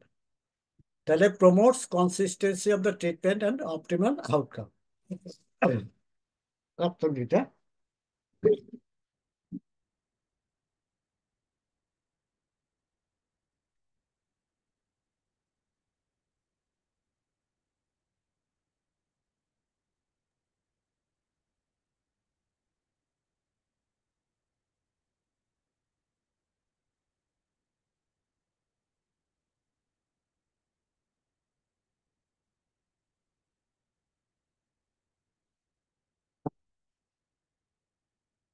Help establish national standard for patient of patient care. ওই যে বললাম যে রিকমেন্ডেশন থাকে, set criteria to measure and reward performance based medical practice. এইটা 3টা অবজেক্টিভের জন্যই এভিডেন্স বেসড মেডিসিন দরকার। ঠিক আছে? তাহলে এর কতগুলো স্টেপ আছে এভিডেন্স তৈরি করার জন্য। প্রথমে আপনাকে একটা ক্লিনিক্যাল কোশ্চেন ডিফাইন করতে হয়। একটা ক্লিনিক্যাল প্রশ্ন থাকবে, ওই যে বললাম এ ড্রাগ দিব না বি ড্রাগ। তারপরে এটার জন্য এভিডেন্স খুঁজতে হয়, search for the evidence. Evidence মানে কি? Journal article. এখন এই আর্টিকেল গুলার কোয়ালিটি, এরা যে একটা রেজাল্ট তৈরি করছে, সেই রেজাল্টটা কতটা ভ্যালিড, কতটা রিলায়েবল, এগুলো অ্যাসেস করতে হয়। পরবর্তীতে যে কি করবো আমরা, আমরা আমাদের ইন্ডিভিজুয়াল পেশেন্টের কাছে এটা কি করব, অ্যাপ্লাই করব। করে তারপর আবার দেখব আমি যে পেশেন্টগুলোকে যেই ট্রিটমেন্ট দিছি তাতে তারা কতটা উপকৃত হয়েছে। তাহলে এই 5টা স্টেপ দিয়েই কিন্তু আলটিমেটলি একটা এভিডেন্স তৈরি হলো। ঠিক আছে? এখানে ওই যে এইগুলো অবশ্য আগেও বলছি, স্টাডি কিভাবে, ওই যে কি কি আপনার করি। হুম। এখন, does evidence based medicine improve outcome? No study measure improvement in practice outcome or expenses. How does epidemiology apply to evidence-based medicine? Epidemiology can inform or drive implementation science by supplying evidence on cause of the disease and effective intervention, as well as informing study method, measurements and designs. তাহলে এখানে দেখেন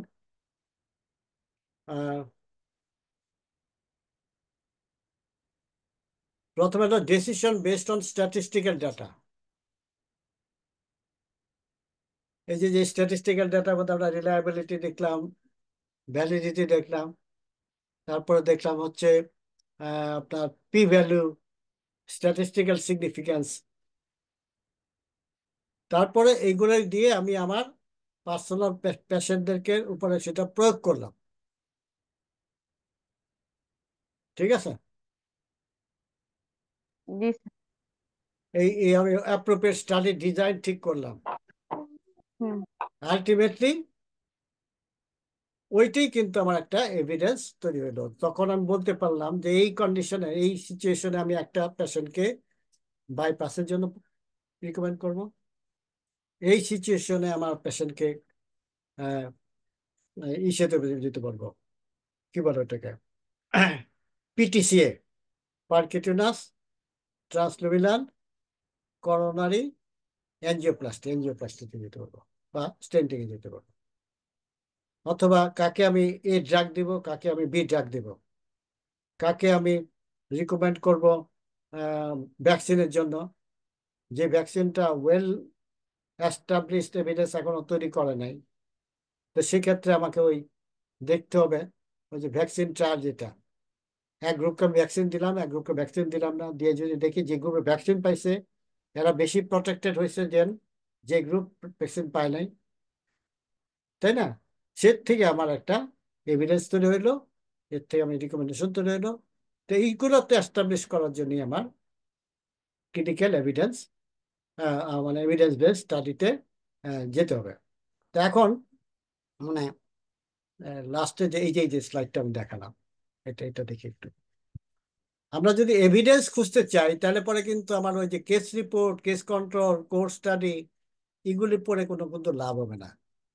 evidence বের করতে হলে আমাকে যেতে হবে either কোনো সিস্টেমিক রিভিউ পেপার পড়া অথবা ম্যাটা অ্যানালাইসিস জাতীয় কোনো পেপার, যেখান থেকে আমার ক্লিনিক্যাল প্র্যাকটিসের গাইডলাইন তৈরি হবে। এই যে দেখেন, ক্লিনিক্যাল প্র্যাকটিস গাইডলাইনের জন্য আমার কিন্তু এই লেভেল থেকে, তো এই লেভেল পর্যন্ত যাইতে হলে ডেফিনেটলি এর আগের লেভেলগুলো সম্বন্ধে আমার যদি কোনো আইডিয়া না থাকে, আমি এই লেভেলের পেপার পড়ে কিন্তু কিছু বুঝতে পারবো না।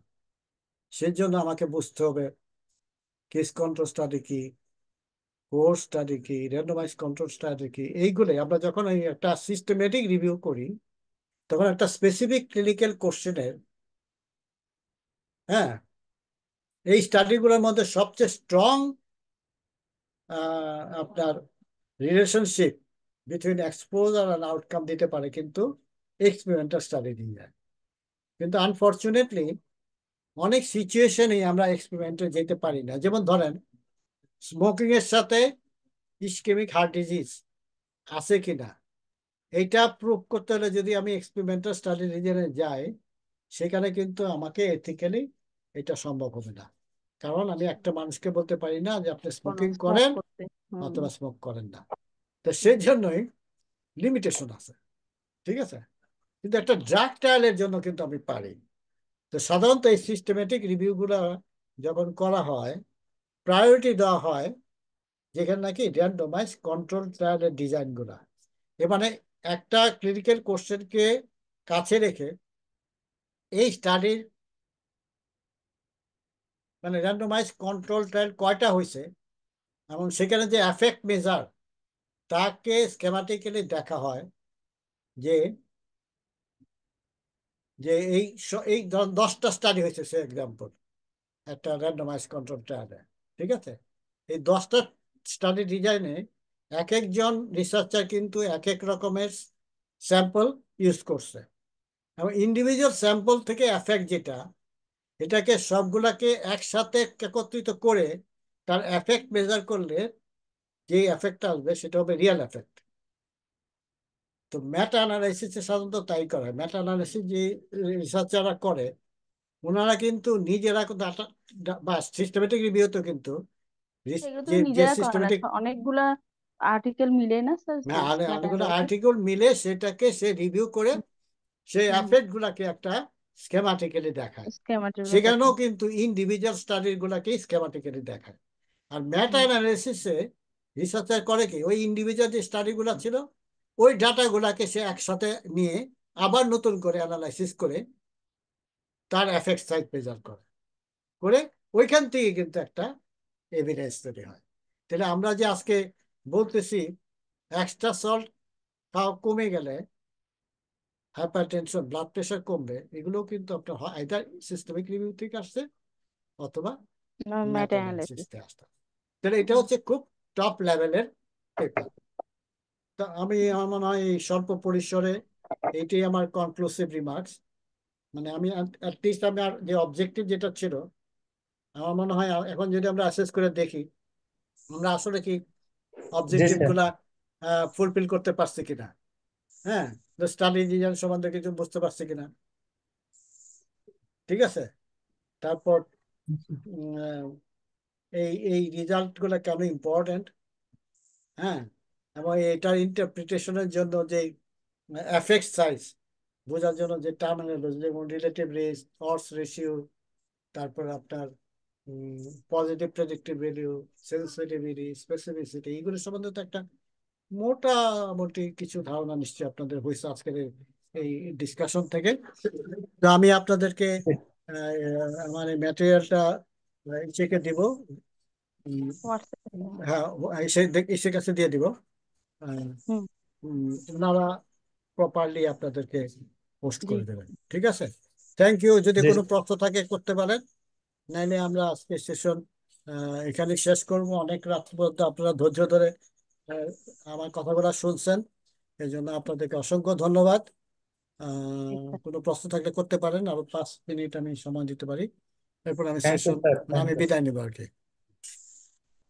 স্যার থ্যাংক ইউ এটা স্যার। তো স্যার বেশ বড় একটা টপিক ছিল স্যার। এটার টপিক ছিল, হ্যাঁ। পিডিএফটা পাওয়ার পরে যদি স্যার আমাদের একটু কোশ্চেনের কোশ্চেন করছে সে থাকে। ব্যাপারে স্যার আমরা কিভাবে যোগাযোগ করতে পারি স্যার? আচ্ছা, এটা দুইটা মাধ্যম। একটা হইতে পারে আপনারা আমাকে ইমেল করতে পারেন, আমি জি ইমেলটা স্যার। আমি আপনাকে দিয়ে দিই।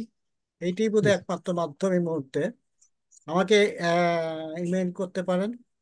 আবার কখনো যদি আপনারা তো আসবেন আমাদের ইউনিভার্সিটি ক্যাম্পাসে আসবেন, কাজে জি স্যার। আপনাদের সাথে আমার দেখা হবে। হাসিব, আমি আমার এই এটা আমি কালকে পোস্ট করে দেবো না, ঠিক আছে? আসিফ আছেন? আসিফ, আসিফ শুনতেছেন আমাকে? জি স্যার।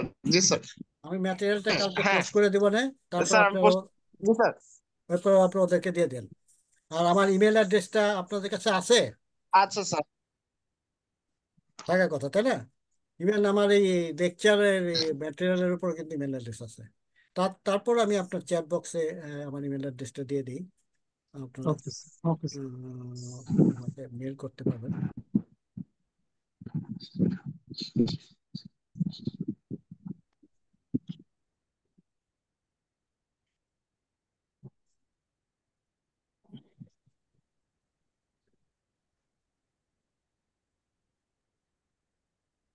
দেখতে পাচ্ছেন?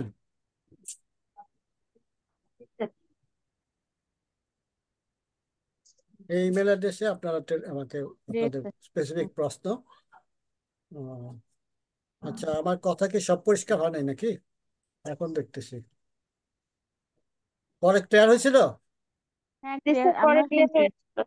হ্যাঁ, হ্যাঁ। জি স্যার। আমার এখানে নেট প্রবলেম করতেছিল প্রথম দিকে স্যার। হুম, তো আমরা ঠিক আছে, শুনতে পাচ্ছি এবার। আর কোনো ঠিক প্রশ্ন আছে, থাকলে থ্যাংক ইউ। করেন, নাহলে আমরা না স্যার। আজকে আছে প্রশ্ন আর? না স্যার। তাহলে আমি আপনাদের কাছ থেকে বিদায় নিলাম। ভালো থাকবেন, সুস্থ হুম, থাকবেন। ওকে, থ্যাংক ইউ স্যার। আচ্ছা। Good thank night. Okay sir. Good night. আসসালামু আলাইকুম। ওয়েলকাম। স্যার।